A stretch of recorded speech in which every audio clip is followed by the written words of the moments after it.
1.21 gigawatts. Great Scott! Shall we play a game? Would you like a jelly baby? Engage auto systems. Aye. Engaged. Clear all moorings. Cleared, sir. 1/4 impulse power. You know how to fly, don't you? No. Do you?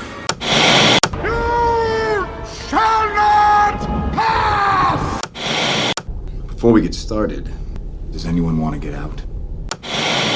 Down here, it's our time. It's our time down here. The Force will be with you, always. Here we go. Hi, and welcome to the Geek Hangout Podcast. My name is Mark, and I am joined tonight, as always, by my very good friend and co-host, Grant. How you doing tonight, Grant? Hey, Mark. How you doing? Hey, everyone. Welcome to the Geek Hangout Podcast. No idea what episode number it is. Is it 90, perhaps? We're 90. Yes, we're on 90. All right. Oh, nice. All right. They're very good.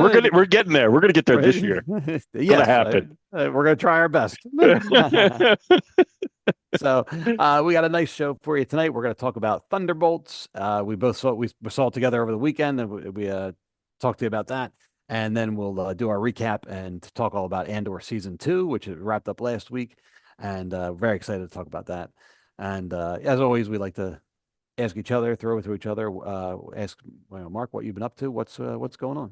Okay, well, I feel like I should start today with on a bit of a sad note. We got news today that George Wendt passed away. Yes. Norm Peterson of Cheers. So it's really sad, and I loved George Wendt, and mostly I know him from Cheers, but we see him in other things, various things over the years, and always great. He was fairly young, 77. I don't feel like that's really super young, right? No, I know. Or super. It's not very old. So no, I was surprised. I don't know what I don't know how he passed away. What caused his death. I just read it passed his sleep. That's all I read. Okay, all right. Well, that's good. I did see him recently, and I remember being like, "Oh, Norm got old," but I wasn't. It wasn't. So maybe something else. Maybe he had been sick and just it wasn't publicized or something. But it's a shame. It is a shame. Yeah.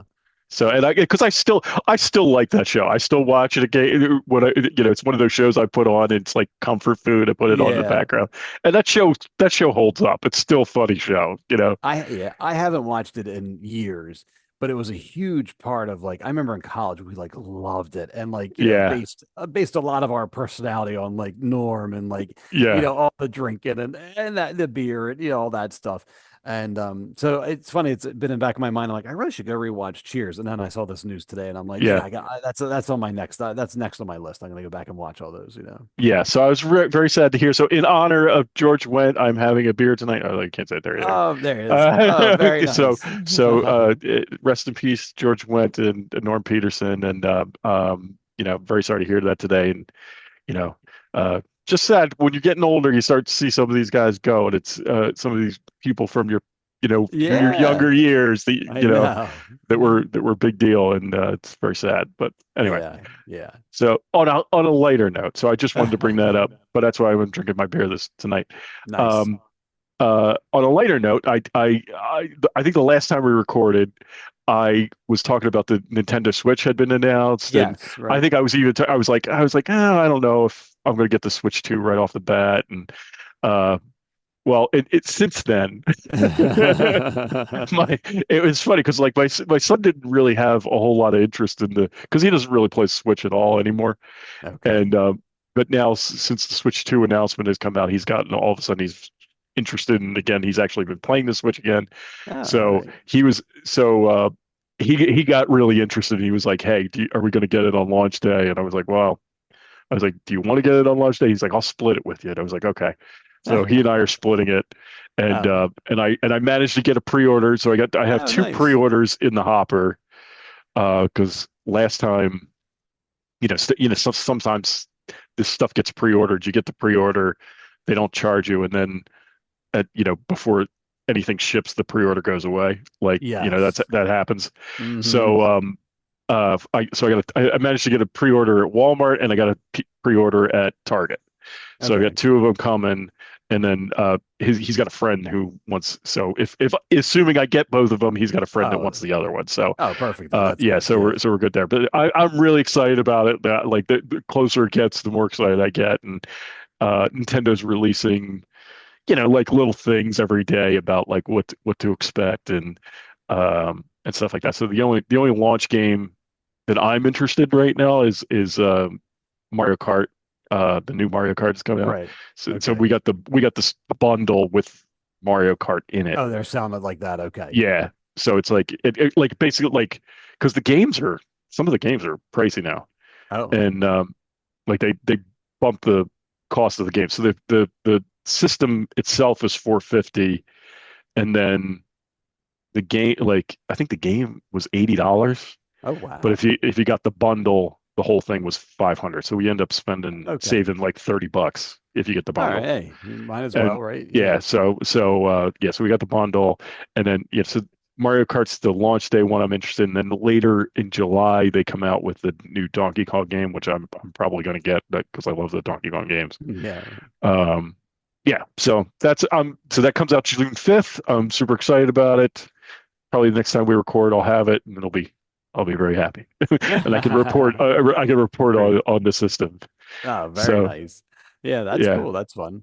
Yeah. So that's really all I've been up to. What have you been up to, Grant? Let's see. Not very much. We've just been very busy. Just a lot of nonsense, stuff going on. I'm trying to think. I feel like I watched I've been catching up on some TV shows, but nothing really geek related. I finished Shameless. I watched that. Oh, okay. Finally finished that up, and it was really good. The beginning seasons were really good. By the end, I was ready for it to be over. I was like, okay, I've had enough of this.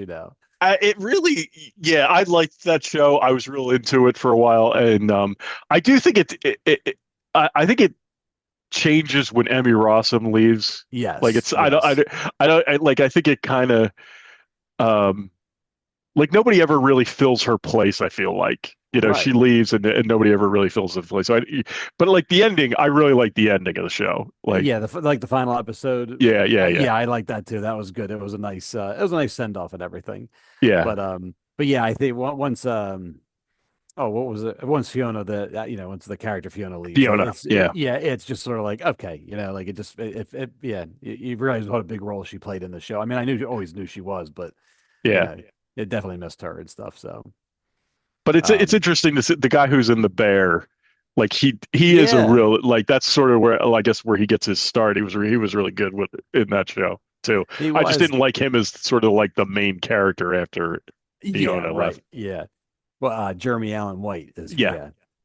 Well, it's kind of funny because in that show and then the Bear, he's kind of the same character. Although, yeah. I mean, yes, there's differences, but like, he's like, there's not much range there. And I know he's a good actor, but at the same time, I'm like, after watching that, I'm like, oh, this is kind of the same, curious what else this guy can bring to it. He's going to be in The Mandalorian and Grogu. He's playing Jabba the Hutt's son, who is Rotilla the Hutt. Do you remember the Clone Wars? Remember the Clone Wars movie? They had him in a backpack. They called him Stinky. Yeah, right? Yeah. He's going to be grown up, and he's going to be in as part of that. And he's doing the voice. He's doing the voice. Yeah. I don't know how that's going to work out, but right? Hey, who would have thought? What's his name is Rocket would work, right? Yeah. Right. So, hey, go for it. You right. never know. So, but so anyway, I watched that, and what else did I finished up something else, and I can't remember what else it was. Oh well, just catching up. Apple TV has a lot of good shows now. I'm watching Dope Thief. There's that Studio that's coming out. I really want to watch Studio. I haven't seen it yet, but I really want to watch that. That's my next one I'm going to watch.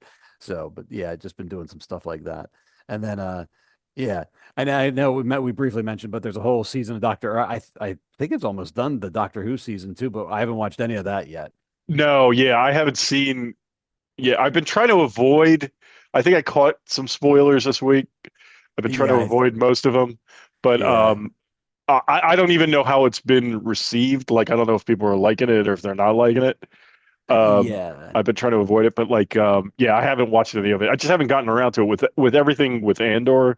Yeah, yeah. It was tough to keep up. It was tough to keep up with that, let alone add Yeah, hard anything enough else to to right. it. Yeah. Well, So, yeah, I will talk about the Andor later, but just they dropped three of them every oh Tuesday man, night, and that was rough. it was you're like I want to watch all this, but it's like I got to stay, I got to go to bed. Well, last weekend, and we'll talk about it, but like last weekend, I had missed it the week before. So last weekend I had to watch 6 hours of Andor, which and it Right, was great, but it was just like right. that's a big commitment, man. I know, right? All of a sudden, you're like, watch a movie. Basically they're dropping a movie every week, Yeah, and yeah, our time it was 9 o'clock our time, so you're just like, oh, it's it gets late. yeah. So, yeah. So, but yeah. Other than that, nothing else really going on here. So, um, might as well get right. You want to get All into it? right, let's get into it. I think we're going to start off with talking about Thunderbolts. Oh, right, yeah, Yeah, which we saw this weekend. yeah, I saw it before, like you were able to finally see it this weekend because there was yeah, so right, much going on. yeah. Yeah. So we finally got to see it. Yeah, I liked it. It was a good movie. I don't know. I liked the movie itself. It's a very good movie. I enjoyed it. I really felt like I don't know what it was, but just something about the whole thing felt like Marvel's finally pulling everything back together. Like, like I don't know, maybe it was the way the movie was structured, but you have like Yelena's from Black Widow and she's in, and the Red Guardian from Black Widow, but then you have Bucky and he's coming into it, Yeah. and you have oh U.S. agent who is from the Captain America, or I'm sorry, from the Falcon and the Winter Soldiers in, right? Right. Oh wait, did I break up? No, you're fine. Oh, you waved your hand. I wasn't sure. Oh no, I'm sorry. I was yeah. Go ahead. All right. You're fit. That's all right. I'll stay. So you have the U.S. agent from the Falcon and the Winter Soldier, and then even the bad guy from Ant-Man, Ghost is in there. And so, anyway, I feel like they spent so long, branching out, going this way. Now they're finally starting to pull everything back together. Yeah. And I don't know, and the movie was great. It just, I don't know, it did it for me. It was, I'm like, all right, good. I feel like we're back on track here. Yeah. It's funny because like when they announced this movie, I was like, yeah, I'll go see it. But I was like, oh, it'll probably be fun. But I wasn't like, didn't have real high expectations for it. Yeah. And, and like but it really was like, I mean, of the Marvel movies that have come out like recently, I'd say like in the last few years, I think this is one of the best ones, really. Like, Yeah. I mean, it was, and it's funny because like all of these characters were like characters that I didn't really care about. I mean, Right. other than Bucky, I really like Bucky. Yeah. And I like Red Guardian. I mean, I like all of these characters, but it wasn't like, it's not like Captain America or Right. or Thor or Hulk or somebody like that. These are all like sort of like, I wouldn't even secondary characters or Yeah. tertiary Yeah. characters. Yeah. Like I didn't even remember where who is it, the one from Ant-Man and the Wasp. I didn't, Ghost, right? Yeah. Ghost. I didn't even remember where Ghost was from. I remember seeing her, but I didn't know what Right. movie she was in. You're vaguely familiar, but I have no idea where you're from, right? Right. So like, because it had been that long, and Yeah. and this movie ended up being really, really good. Like Yeah. I was surprised at how much I liked it, given that I don't really care about any of these characters. Yeah, you right. know? And and now I'm kind of excited. Like I like, and I guess we should say full spoilers at Full this point if you spoilers, right, haven't if you yep. haven't seen the movie. So but like, at the end they sort of become the Avengers, which is like this group becomes the Yeah, right. Avengers, right? So yeah, I don't know. I just really liked it. I really liked how they did the whole movie. Yeah, I tell you that I was, I saw it later, but so I was spoiled at the end. I was spoiled. I knew the asterisk stood for the New Avengers, Okay. going into the movie, but I didn't know how it happened, and I really was impressed with the movie. How like Valentina, like, basically they're going to go apprehend her, and she lures them all, and all suddenly they're on stage, and she's like the new Avengers. Yeah. And I thought that was so clever, and I just really liked it, and it just, I don't, it worked for me, just totally gelled, and I'm just like, all right, here we go, the new Avengers, like Yeah. I'm on board. Yeah, so I just thought that was great. I yeah, I was thinking about the one end credit scene where they're all like, wait, Sam Wilson's, he just copyrighted the Avengers, so now there's like, I saw somebody joking around online like Civil War II, because they're gonna like fight over the Avengers name. The event, when he comes out in the end credits scene we're Avengers with a Z. Yeah. Oh my God, that was hysterical. I love Red Guardian. Red Guardian is awesome. I really like him a lot. He's David hysterical. Harbour's great. Oh my God, yeah. You and I were sort of talking about it after the movie the other day, but he's just so like, I love him in this movie. I love him as Red Guardian because he's funny and like he's sort of the comic relief. But then, man, when he has to have a scene that's like emotional or something, like he nails it. Like he really did. Like, so he's like this comic relief character, but then he also has these, like that scene where he's talking to her about being like her father, and she's not there, he wasn't there for her. And like, it's like a little, like, a little choked up on that, like on that scene. Like he play, like he's David Harbour's a really good actor. Like he's not just this, like in this movie, he's not just like this guy who's not who's there for laughs, like right, he's it's a good character. Yeah.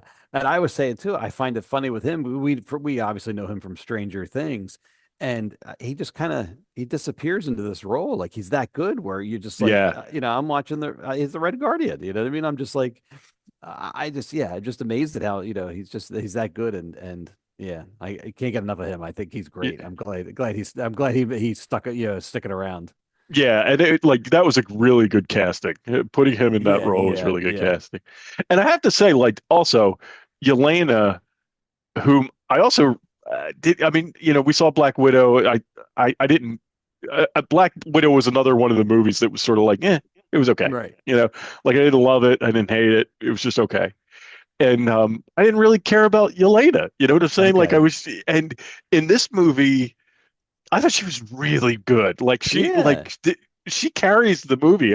Like I think she does a really nice job. Yeah, it's pretty much her movie, really. Yeah, I mean, right. Everybody has their character beats and everybody's there, but like she is definitely the focus of this movie. Yeah, and she handles it really well, I thought. Yes. Yeah. I know my girls really enjoyed Black Widow, so that was weird. That was we saw that a lot. They were watching The Hero a lot when that had come out. Because that came out right after COVID or right before. During. It was like it was like one of the few movies that came out during. Right, and so I think that's part of the reason it wasn't well received or highly regarded or whatever. But so anyway, so I came to and I enjoyed her character from there. And it was nice to see her. What? Oh, she was in the Hawkeye TV show too. Remember, she showed up in there for a little bit. Oh, that's right. Yeah, I did forget. Yeah, I remember that. That's right. Yeah, just her like an episode or two, or was she? Or two. I think it was an episode. But she was trying to. She's trying to kill him, right? Yeah, right. Yes, right. I forget why she wanted to kill him, but I do remember. I think it had something to do with her sister, like not helping her sister or not trying to save her sister. That's right. Something like that. Because he was there when Hawkeye was there when Black Widow died. Right. And that's what she was after him for. Right. And that was right. Because that was after she started working for Val. And so it was whether or not it was either implied that Val sent her or maybe she just was doing it on her own. But yes, right.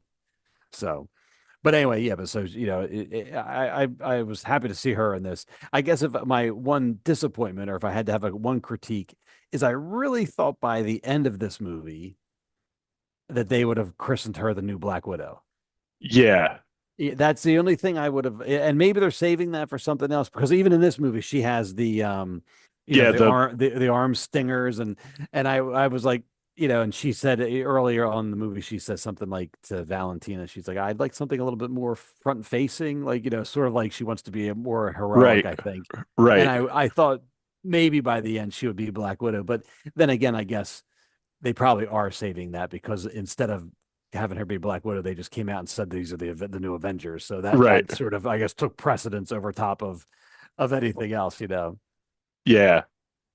Yeah. Um, Yeah, she was. I really, she was really good in this movie, and and I'll tell you what, like this movie deals with some like heavy stuff, right? Like, I mean, yeah, it's like yeah, the whole depression thing, and yeah, and it's like I mean, it's kind of surprising. Like it goes like I wasn't expecting that, but right. but I felt like they dealt with it really well. Like how Yeah, you know what I'm saying? Like I really thought that was handled well. yeah. It didn't come across as a gimmick. It came across as Right. like a real thing. I mean, this is, like, hey, Yelena's having this, basically having these experiences, and this is how she feels, and it came across as sincere, Right. And and Bob is having, like Yeah, like yeah. it's who Bob is, right? Like, and Mhm.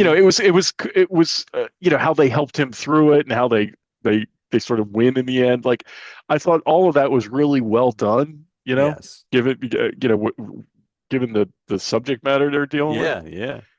And yeah, so yeah, I thought that was really good. Now I did want to ask you now, Sentry, do you know anything about Sentry? Is that a He's from the comics. He's one of those characters, if I remember correctly, they when they introduced him in the comics, he's a relatively newer character, but when okay. they introduced him, they sort of said, "Oh, he's from long ago." So they sort of like made pretend that he had been around for a while but was forgotten or something like that.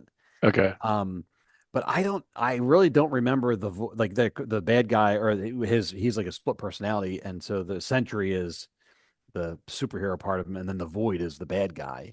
And Okay. I don't remember that at all from whatever I read with him in it. I don't remember that. Doesn't mean it, doesn't mean it didn't happen. It didn't Obviously, happen. Right. Right. yeah, it's based on something, but I didn't remember that. Um, you know, Going into the movie, I was aware of the Void and all that. I knew because I've more from the movie than the comics and all that. Okay. Okay. Yeah, because Um, that was all new to me. I was like, yeah, because after like at first I didn't quite I wasn't quite following, and then I was like, oh, Sentry is like I think that's like a character, right? yeah, Like yeah. it's a real. I thought that was like just a movie thing, and then I was like, no, I think that's Oh, probably in it for the comics. yeah, he's definitely from the comic. I can't remember. Oh, at one point I went on a binge and read a ton of Avengers stuff, and I just can't remember where it was from. But I know it's, yeah, I'm saying more recent, but the 2000s, I think maybe. Okay. Okay. Yeah, but I think they played it off like he had been around, almost like with Captain America, where Captain America. Oh no, that's different because Captain America actually was around a lot earlier than, and then they Yeah. brought him backwards. I think within the Marvel universe, they said, "Oh, this guy who's technically brand new actually existed before," and then they kind of pretended to bring him back, something like that. Right. Right. Um, but it was, either way, I liked how they handled him, and I'm curious to see what he's going to do going forward. Yeah. Right. Like, Because well, that was my right.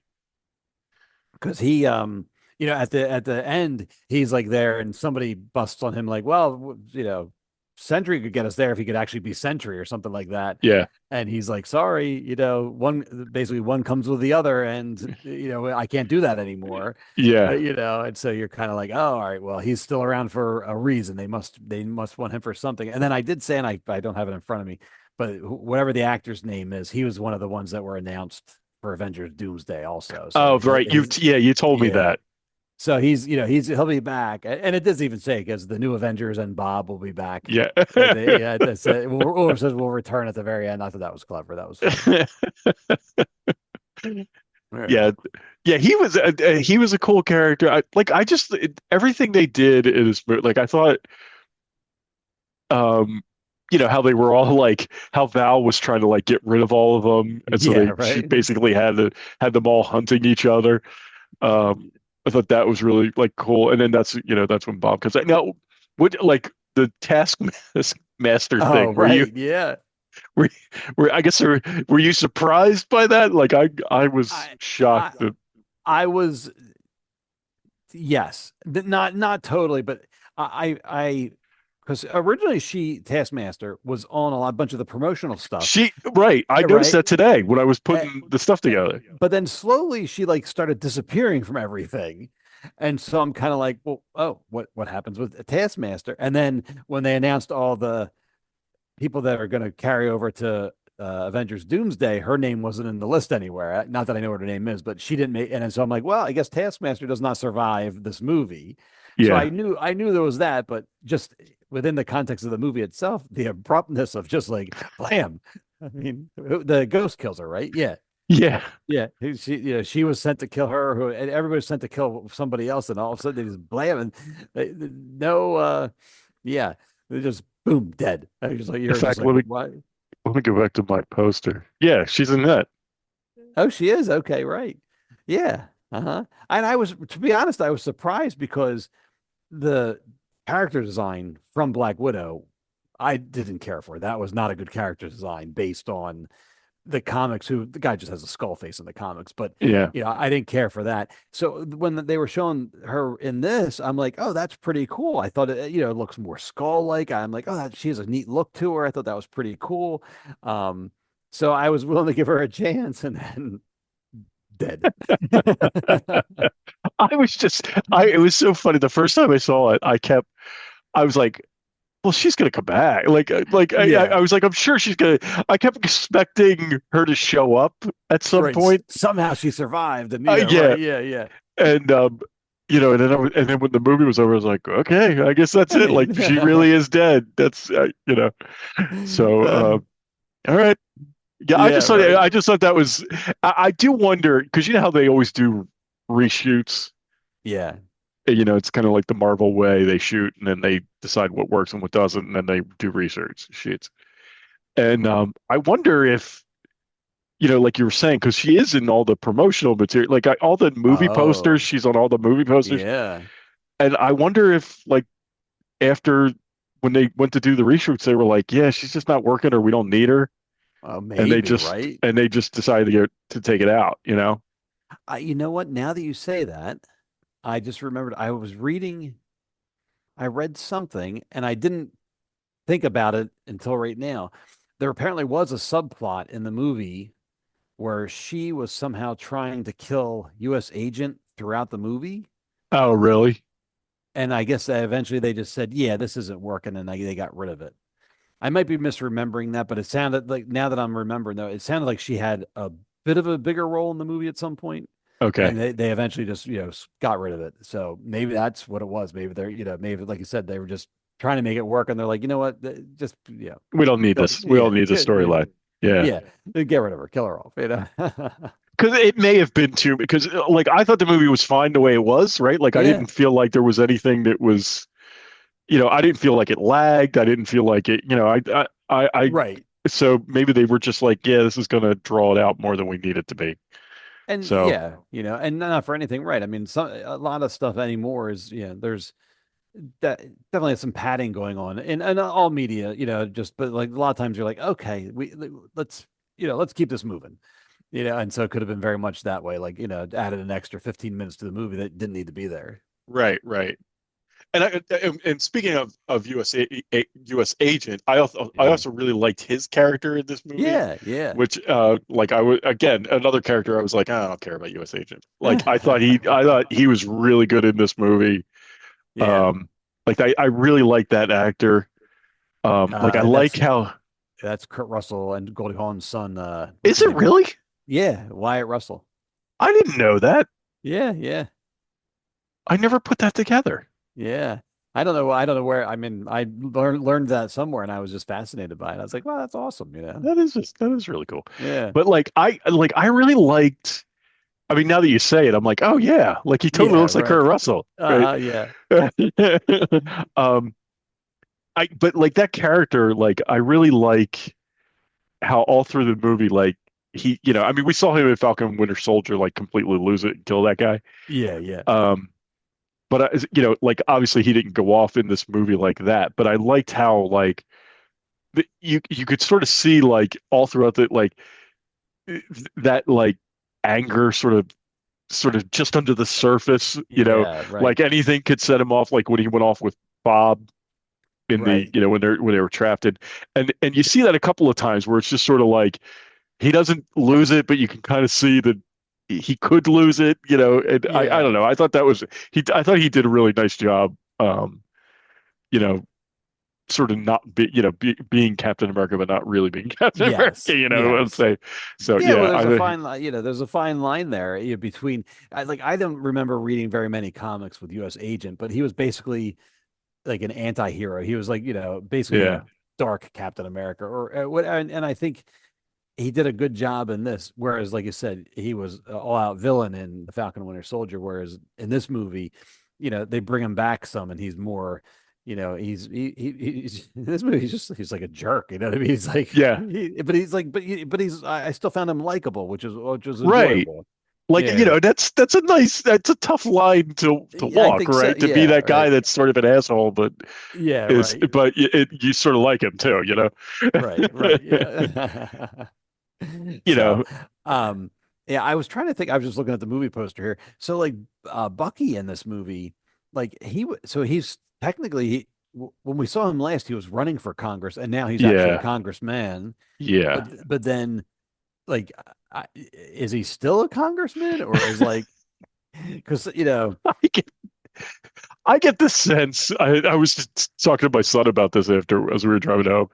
I get the sense that was a storyline that they were going to that it was going to be a bigger storyline over a number of films and television shows. Yeah. That just sort of got smaller and smaller and smaller, and it just sort of gets mentioned in the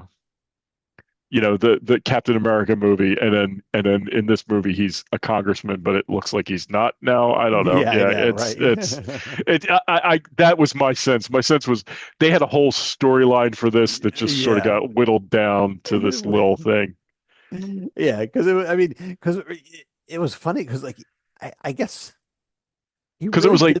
He didn't even have to be a congressman, right? No. He was in that one meeting, but really, that could have been easily explained as, some other intel or something, Yeah, there's really no reason to have him be there's no good reason. I guess they had to have him there so that he was, they had to have him as a politician so that he could be, hobnobbing with the politicians and that reporter person. I guess I don't know, but it's not that was pretty weak. I mean, if I'm going to nitpick, I was like, that wasn't great. But like, and it's like I said, like especially given that like 2 months ago he was thinking about running for Congress. And then, all of a sudden he is a congressman, and it's very strange. Yeah, just like you said, that something was definitely cut or truncated, Because didn't they reshuffled a lot of this, right? Like a lot of these movies, like the movies got reshuffled. I honestly don't remember, but I feel like they're always doing that. Everything gets shuffled around a lot, and so I think guess whatever kind of bubbles up first, maybe is how they set the release dates. But I think that's my impression coming out of it was like, they intended this to be sort of like some kind of a subplot that spanned a few different movies, and it just didn't happen that way. And maybe right, like you said, in the editing room, maybe they even shot some stuff, but much like Taskmaster, where they're like. They're like, they're like, you know what? We don't need this. It doesn't matter. Nobody's going to care. Right. Nobody cares. Just have him show up on a motorcycle. He'll be fine. Right. Right. That's all you need. And that was awesome. That entrance was cool. That was really cool. The whole limo chase thing was pretty funny. Yes, that was good and stuff. It's not a nitpick for the movie, it's a nitpick for the marketing. I will say, and maybe it's because I saw the movie later, but I do think they showed a lot of the action sequences in the trailers. Yeah. And I feel like for a while there, Marvel was really good about not showing too much. Like early on, I never forget for Age of Ultron, but when they were promoting that movie, promoted the crap out of it. But like the whole Hulkbuster versus the Hulk scene, I remember being excited for that, and then after seeing it in the theater, being like, I've seen this entire, like, nothing surprised me because I saw that whole sequence in the Right. promotional material, and so in this movie, nothing based on the trailers and everything. I don't really think anything new or crazy happened. I don't think I did. Nothing surprised me in that way during the movie where I'm like, oh, this is new. I was like, oh, here's the Yeah. sequence, or I was able to do that. So I get why they're doing it, because they're trying to get people back into the theaters and back into the seats. And I give them that. I understand it, but it was just a small disappointment on my part where I'm like, oh, I was hoping for another action sequence that I didn't know anything about, or see Right. anything about. Yeah, that's I agree. And I think that's exactly why. Like I think, when people are dying to go see these movies, they're more stingy about what they put out. And Right. when they need people in, they put it all out there, Yeah, because even because the Captain America movie was like that. Like, they showed all Yeah. that Red Hulk stuff, because we were even kidded around about that. Like, could you imagine going to see Captain America? Was it Brave New World? Brave New World, yes. Okay. Could you imagine going to see that not knowing that Harrison Ford's going to turn into the Incredible Hulk, or turn into Right. the Red Hulk? Right. Like, you'd just be like in the middle of the theater, like, oh, oh my God. Oh my God. Yeah. That would have been like a really cool moment to have, but I totally get why they threw the Red Hulk everywhere, because you got to get people into the theater, Right. So, Yeah, it's kind of a bummer, but that's the way Yeah. of the world now, I guess. Right. And until next summer, maybe when everybody's frothing at the mouth for Avengers Doomsday and Secret Wars and all that, maybe then they'll downplay some. I don't know. Yeah. I mean, because I do, man. I really like. It's kind of sad. Like, when you go to book, you remember, like, when these movies came out, you were like, oh, we got to get our tickets, we got to get pre-orders, we got to do the whole thing. And now it's just sort of like, I mean, you and I went on Sunday. I mean, it was earlier, but there was like, there was hardly anybody in the theater, Right. Yeah. I mean, it was probably the first show on a Sunday, but still, it was this the second or third weekend? I think this is the second, right? I think we saw it the first weekend. You guys saw, and then the next weekend was Mother's Day, and then Yeah. this weekend. So this is the third weekend. Oh, didn't it come out Mother's Day? I think it came out the week before, because that's when I was away. I was on vacation. Oh, I could have talked about that for things what's been going on. Yeah. Yeah. So this is the third week. So yeah. But, Okay. But I will say, I was looking before I was texting with you. I had thought about going to see it, and I did look on Saturday, and a lot of the stuff was still fuller, so that was a good sign. Okay, that's good.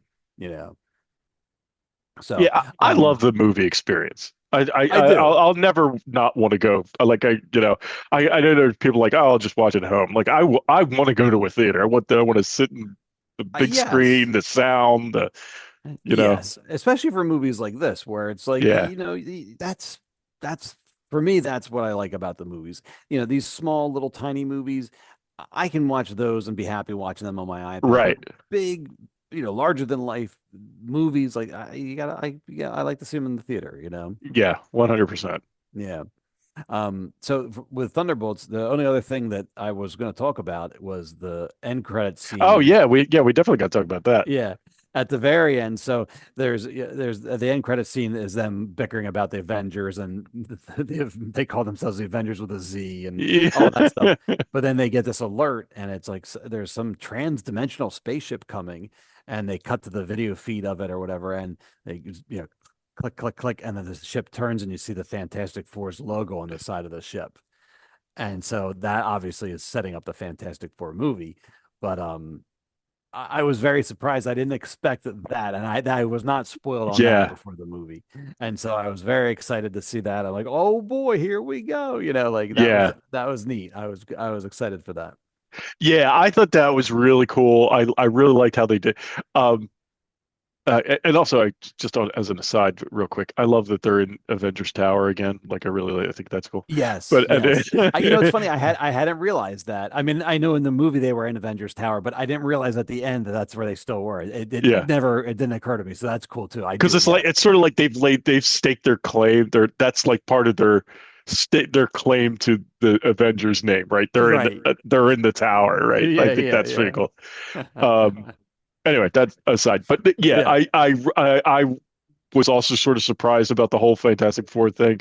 I thought that was great, but I like in my mind, like, how do you think that's going to play out? Because I'm kind of thinking, like, maybe, because I've been trying to figure out, like, after they announced Doomsday, and I was excited about Doomsday. I think we even talked about this a little bit in the last show. I was excited about Doomsday, but I'm kind of like, well, how are they going to do? Like, how are they going to do this? Like, none of these characters have interacted. Like, you know what I'm saying? Like, like we haven't seen any of these characters together. Even like Shang-Chi is going to be in there. Like, he hasn't been anywhere in anything. So I was like, how are they going to do this? And like, I'm kind of thinking that maybe, like, since they were talking about like that they're not really the Avengers, and and they were kind of the running joke through the whole thing was don't we have anybody that can fly? Do we all just punch and shoot? Yeah, right. So I'm wondering if, like, they try to, like, get the Fantastic Four on their side. Do you know what I'm saying? So that they're the ones, since they don't really have any superpowers other than the super soldier serum. Like, maybe that's how they try to, like, lay claim to the Avengers. Oh, man, yeah. Do you know what I'm saying? Yeah. So I don't know. That was just my thought when I saw that. I was like, oh, that's a really interesting wrinkle, That could be actually the whole setup for the beginning of Avengers Doomsday, as you figure out the Fantastic Four. So I guess we should preface it by saying, so this is spoiler territory, but I'm not sure if this is what really happens. But we said we believe Fantastic Four is on a separate Earth. And I believe that Earth is not going to survive. So by the end of their movie, I think they're going to be coming to our Earth. And that's when we see their ship, that's what we're seeing, is them leaving their universe, coming to our universe. So, that being said, when they finally do come to our universe, I wonder if, the new Avengers, the Thunderbolts, will rush to greet them. And then lo and behold, the real Avengers will also be there. Yeah. And so that could be a really neat dynamic too. Like, wait a minute, we've everybody. You want to be with us, right? Yeah, right. You want to be with us? No, we're the real Avengers. Yeah. But we have a Z. Like. Yeah. I just think, like, it's really good because I, like, when they announced Doomsday, I was like, I don't know how they're going to bring all this together. I really don't. Yeah. And like, I hope it all works, but I don't. Right. When they made that announcement, I was just like, I don't know how this is going to work. And I can't imagine how they're going to make it work. And now, just that little scene, you're like, oh, like, I think I get it. Yep. Yeah. Yeah, it's funny. I mean, that's what we've been wanting that for so long. Yeah. Right. That one little scene, literally the shot of their, and they didn't have to show them. There was just their spaceship, and you're like, okay, like, this is finally okay. Everything's coming together now. Right. Like, sort of like the Fantastic Four. Like, maybe that's, I mean, I don't know. It's all speculation, but maybe their appearance and their explanation about warning this Earth about what happened to their Earth, assuming that's what is happening, which I think it is sort of what gets everything in motion. You know what I'm saying? Like, that. So I don't know. I'm but now I'm, like, even more excited about Fantastic Four than I was before, because I want to see how that all plays out.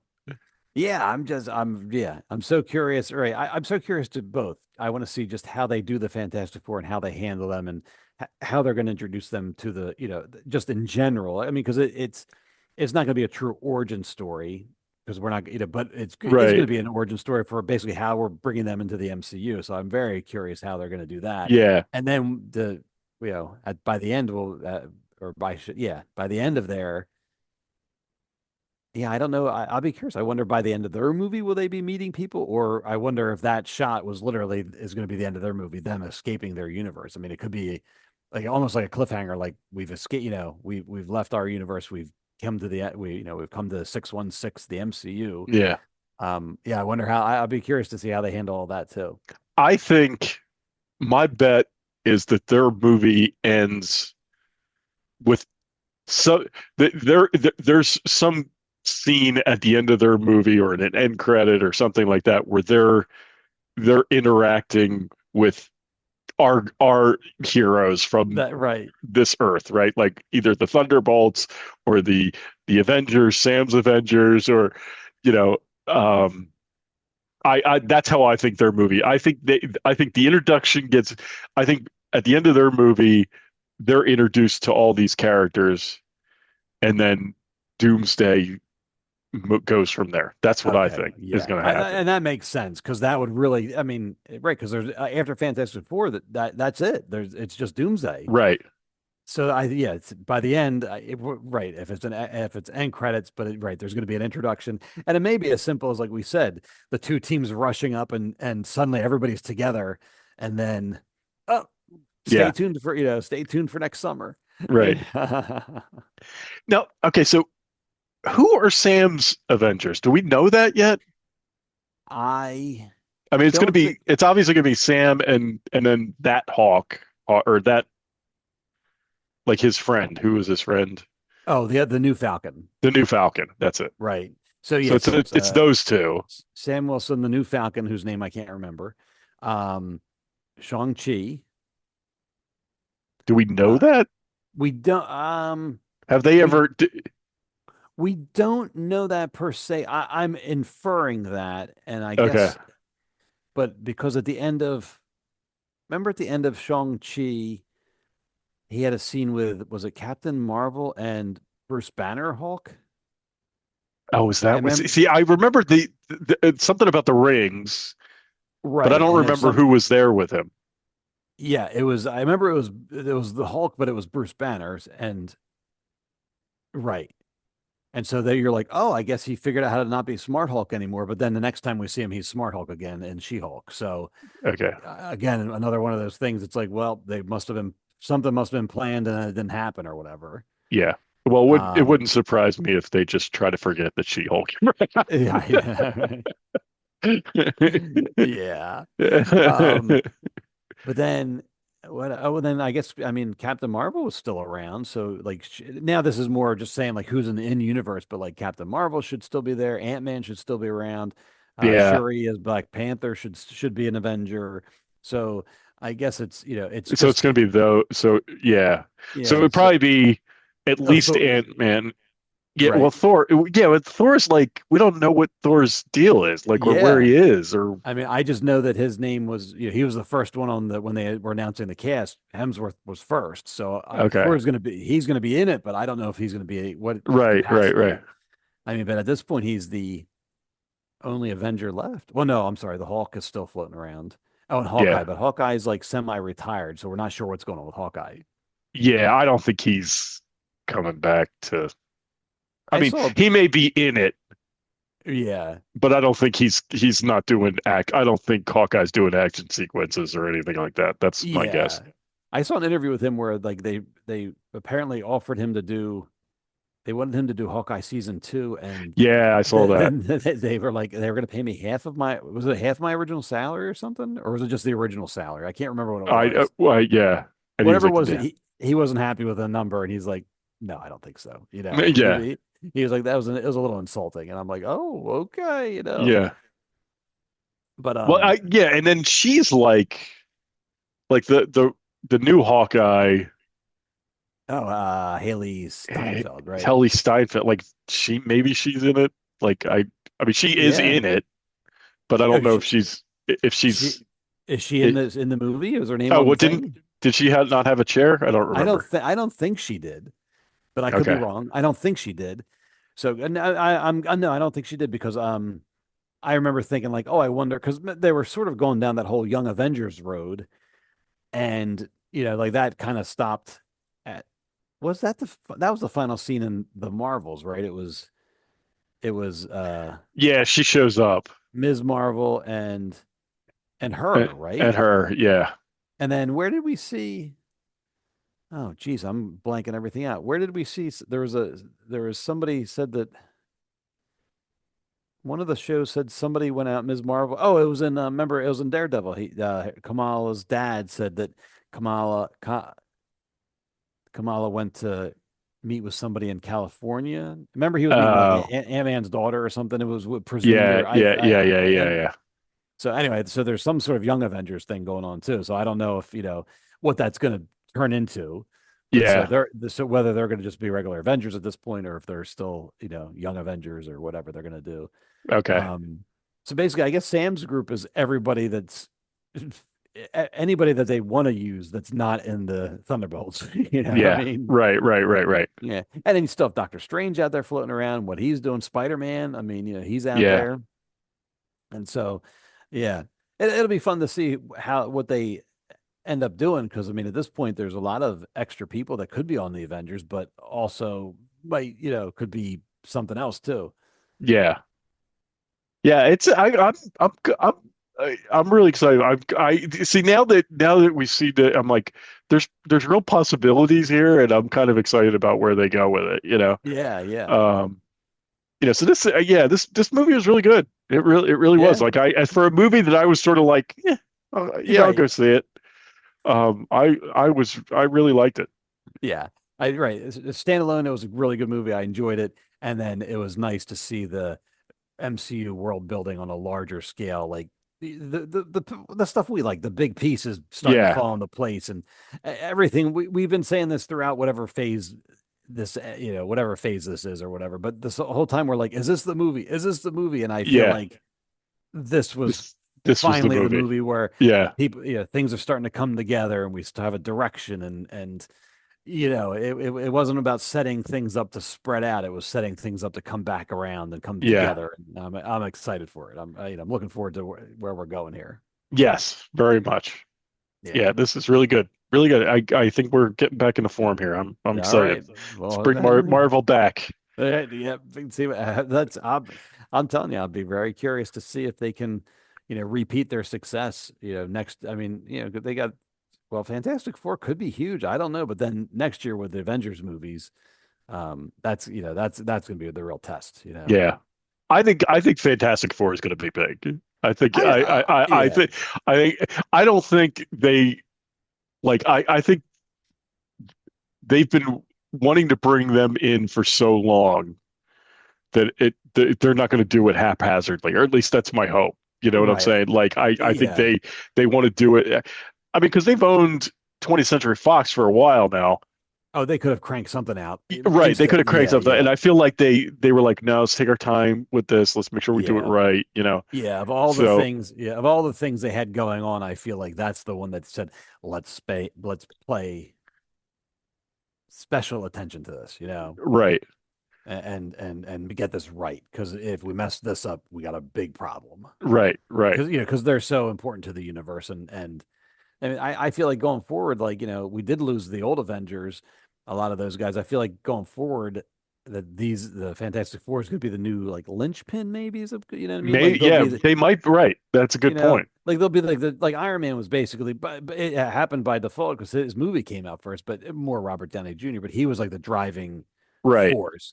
And I kind of feel like Fantastic Four might come in and sort of take that role on. Like they'll be the ones kind of sort of leading the charge type of thing, maybe. Right. I could be totally wrong, but just given their history and their what they mean to the MCU, I think that's probably a safe bet. Yeah, I agree. Yeah. So good, excellent, good stuff. Yeah. All right. So do we have anything else on Thunderbolts? Are we good? The only thing is Fantastic Four is July 26th. I don't know the date. I know it's July. Yeah, and it's like it's like a week or two after Superman. Right.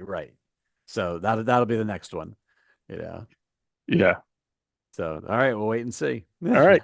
Good stuff. All right. You want to move on to our next topic? If I can get my thing to move here. Come on. That's going to give you a hard time. Yeah. Why is it? Here we go. Yep. We'll get there. One of these days, I'll figure out how to use this thing. Hey, there we go. All right. And then we're talking about season 2 of Andor. Yeah. Which was 9 episodes, right? 9. It was 9. I think it was 10. It was 10. Oh, that's right. 12 episodes. 12 episodes. 12 episodes. Right. So it was like what? Like four movies. Yeah. basically, right? Yeah, one. So, well, give me your thoughts. We really haven't All right. talked a whole lot about it. What do you think of Andor? So, just broadly, because like I said, every 3 episodes was like a movie unto itself, but just in the broadest of scopes for the whole thing, it was fantastic. I really, really liked this. Um, I mean, just it, it's it was just so I don't know, it was just so good. And like, I don't know. I mean, it's it was amazing how they were able to tell like a story like this, which is basically, you know, the rise of the rebellion, but also the oppressiveness of the empire. Yeah. And basically the start of the rebellion and this revolution. And it was just amazing. Who would have ever thought we would have gotten this type of story in Star Wars, which Right. and I mean, I love traditional Star Wars. I mean, the swashbuckling, I think Mandalorian captured a lot of that traditional Star Wars stuff very well. But then something like this comes along and it's totally different and it's so good, but in a very different way. And it's just incredible. I just really, really enjoyed it. Yeah. I mean, we can get into the nitty gritty, but yeah, what overall for you, what did you think? I I loved it. I mean, and I think I even liked it like as much as I liked the first season of Andor, which I loved the first season of Andor. This one just was even better, Yeah. and it's like you said, like I don't know what it is. I can't put my finger on it with this show, like what I love so much about it. But it's like, because it's like you're saying, like it's like I love the traditional Star Wars. I love the original trilogy. The prequels I'm fond of. The sequels I'm okay with, but Right.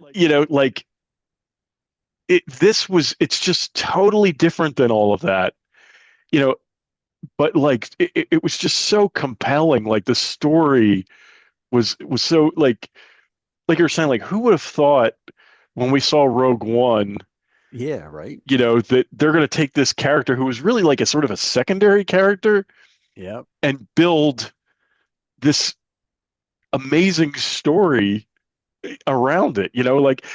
I mean, almost it's almost like, and I'm committed to going back and watching Rogue One, but I haven't had a chance to do it yet. Oh, okay. But it's almost like Rogue One is no longer Jin's story; it's his story, right? Yeah, I mean, so I did watch it after I watched this, and that was it's not a critique. It's just it's a little jarring because you just spent 12 episodes watching Andor, and then suddenly you get to Rogue One, and suddenly like, well, you're like, who's this? Like Jyn Erso? Like, well, wait a minute, So it's a little jarring there, and then but once you realize, oh, it's her story now, and but Andor, he originally, right, he was a secondary character, but because of all this, has a larger presence, I guess. When he's on screen, you pay attention more so than you did Right. before, I think.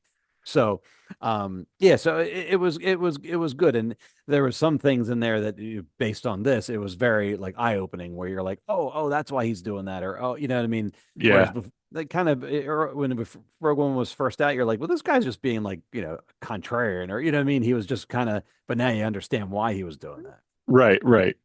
Yeah, it's I don't know what it was.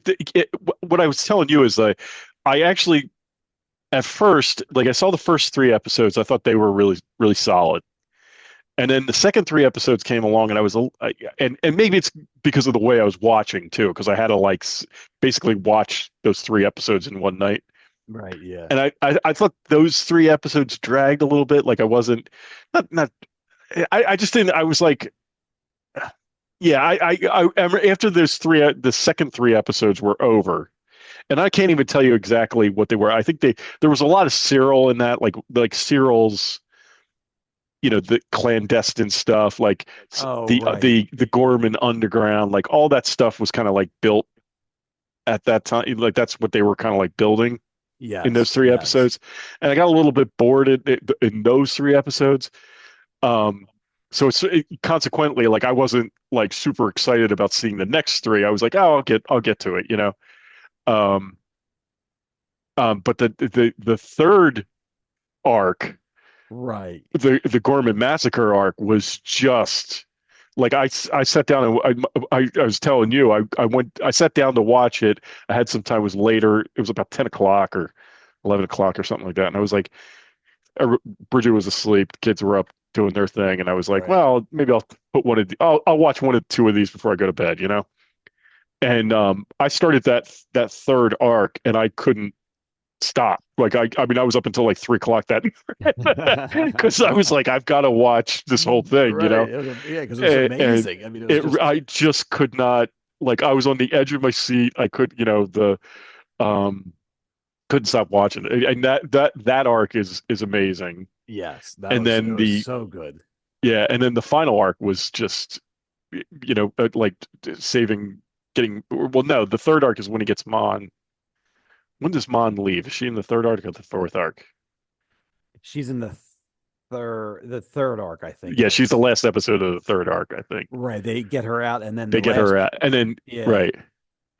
Right, and then she shows up again, and she's at Yavin at that point, and then we see Right, her there. and then the last arc is like Luthen dealing with the fallout from Luthen. Right, because the one episode's all about Luthen, where you find out his backstory and Keela, right? That's her name. No, it's Kayla? Kylie. No, it's something like that, but it's not. It's not right. It's no, I'm gonna look it up now because it's gonna drive me crazy. It's not Kira. It's something. It's with a okay, but yeah. But that was really interesting. Keela, Kleya. Okay. Kayla. Yeah, that's it. Kayla. Okay. Clea. It's Clea. That's what it is. That's it. I'm saying. That's okay. it. Yeah. Okay. Okay. All right. But yeah, we'll get there. I know, right? I know. It turned out to be like one of the star characters of the whole series, and you're like, "What's her name?" Yeah. I forgot. Yeah. But we see a whole like Luthen's whole backstory and like I thought that was pretty well done how they handled it. Really was. Yeah. Like his backstory was great. It was neat, but I thought it was also very, just from a show filmmaking standpoint, like we never see the outside of the ship. Like we're left to imagine the horrors that are going on outside of the ship. Yeah. And, right. You know, Kayla's hiding inside, and I thought that was really well done. And you know, then he obviously takes her in, and you know, she's like, what did he say? She goes, "Are you my father now, or are you my?" And he's like, "When I need to be," or something. Yeah. Like yeah. Was, you know, when it's convenient. But it's it was very clever, and I just really like that, and just the whole you know, just the whole his death, and you know, he's the architect of the rebellion basically, and that was just done so well. It really was. Even the scene where she goes and disconnects him from life support and stuff, like on one level, like I was sort of like, oh, they're gonna have a moment, but it doesn't. Like he's just like they don't, you know. And it was like, and I was like, I thought that was really well done. Like he just doesn't wake up. Like that's it's just that's just the end, you know. Like it didn't have there wasn't this like scene with them or you know or like melodramatic. Right. You know, the rebellion. It was nothing. It's just like, nope. I'm here to. I'm sorry. I'm basically by killing you, I'm saving you because. Frankly, like it was sort of more realistic, right? Like that's kind of, you know what I'm saying? Like I mean, it's just really well. Like I thought that was really well done. You know you know, and That's I don't know what that's called, but the whole like the melodrama of certain things that get inserted, and I don't think the show has that in a very good way. It's like, here's what's happening, we're gonna keep going, you know. It's like it's more, it's sort of like warts and all, like it's just like this is the way, you know, like they're not like sugarcoating anything, you know. Right, you know. So that was that's a good point. That was really good though, and I think one of the things I really liked about it, because you know, things can get bogged down very easily, and the whole show just kept moving. I never felt like it ever, like, you know, even when they were setting stuff up, even the slower episodes, but that stuff, while it was slow in the moment, it pays off later You're because right. with the Gorman massacre, you're like, oh, this is what was going on. You know what I Yeah, mean? right. Yeah, and then one of the other scenes that I just loved is um when Dedra finally confronts Luthen in the gallery Yes, is right. just awesome. Like that whole scene. And it was like they both know, and she's kind of playing this little game, and he Right. Yeah. knows that I mean, there's just that whole scene was just fantastic. And then the payoff with the knife, which Yeah. like I was not like I didn't know what to expect. Right. I wasn't sure what was going to happen. Like I didn't think he was going to die in that episode, or well, I guess he didn't die, but I didn't think he was going to Yeah. do what he did. I thought there was going to be some kind of, thought Cassie was going to come back and there was going to be some kind of rescue attempt or something. Yeah. And it was just like how that scene played out, or how that episode played out. I was like, wow, like it was just really, It was. It was good.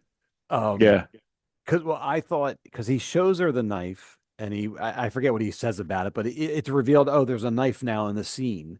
yeah, And then, he turned around and then she's talking. Then I'm like, he's got a knife. I'm thinking the other way. I'm thinking he's coming after her, yeah, And then when she looks and she's like, what have you done or whatever, and then you see the knife and you're like, oh my God, he took a, yeah, I was expecting violence and action against her, and here he took it on himself, and I thought that was amazing. I was yeah. like, what? I didn't expect that at all. Well, I was listening to another podcast, and they were talking about how that scene played out. And this I didn't even think about this at the moment, but in retrospect, you're like, wow, that's really good. That's great writing right there. Is when she comes in and she's like, um Oh, are there any replicas or fakes, right? fakes or Yeah, something yeah, like that? And he says something like, well, there's only two fakes here. And it's like yeah, right, talking about, you know what I'm saying? And I was like, wow, like I didn't get that at the right. moment, but like that's great writing right there, It's funny. I saw somebody say the same thing, and right, you're just like, oh, it just works, and you're like, oh my Yeah. God, like I didn't even realize. Yeah.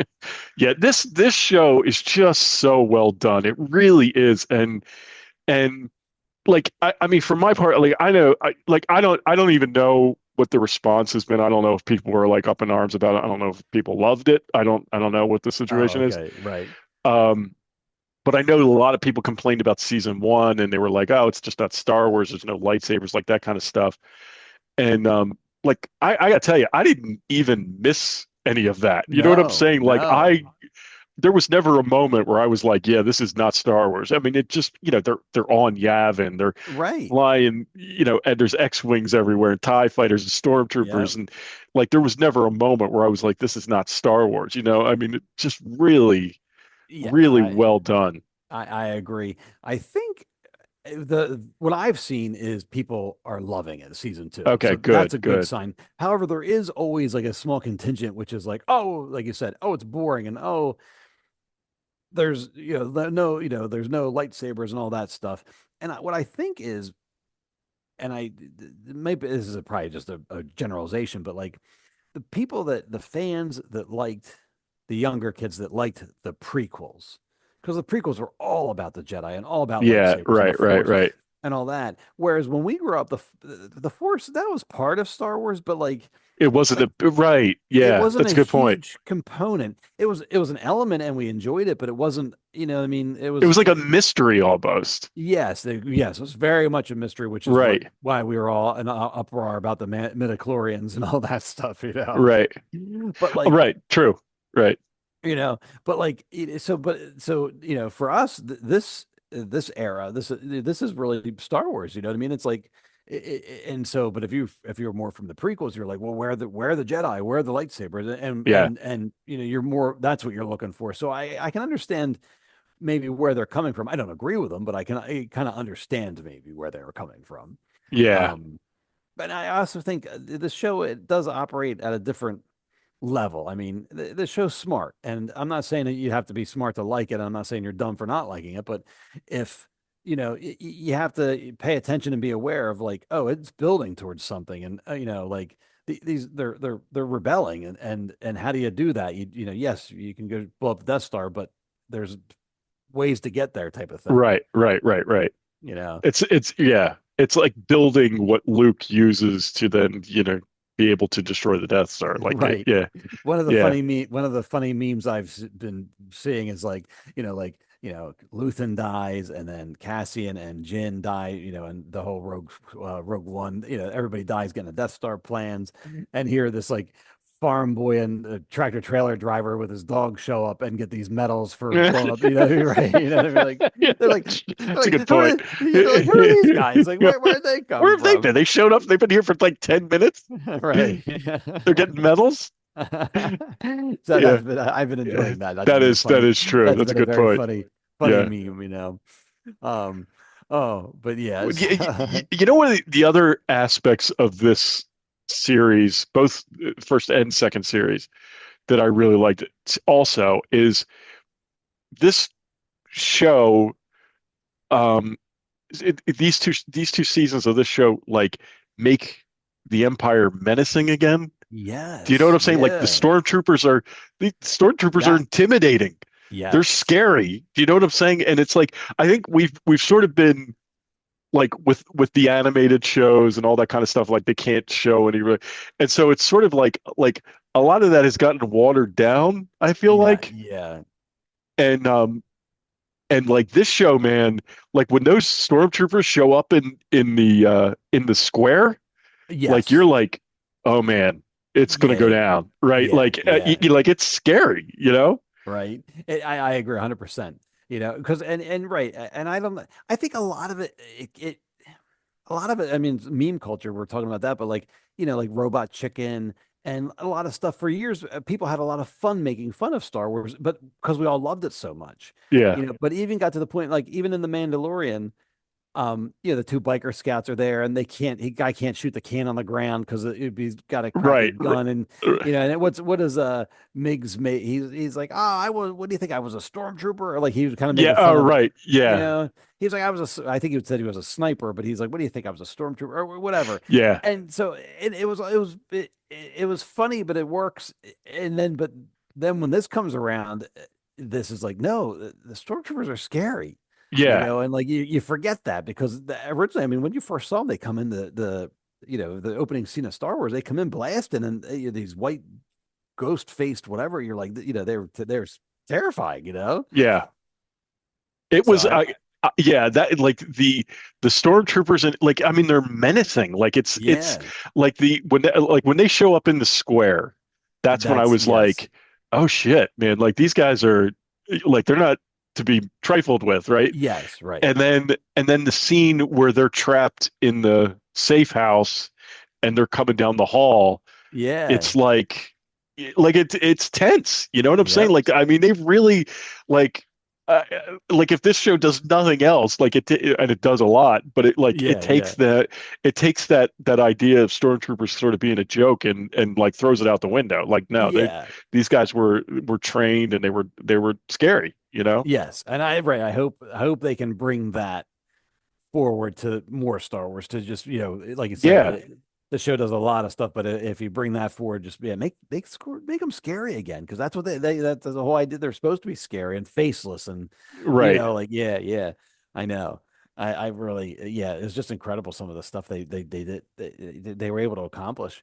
I really enjoyed sort of seeing how the Empire was messing with the Gorman,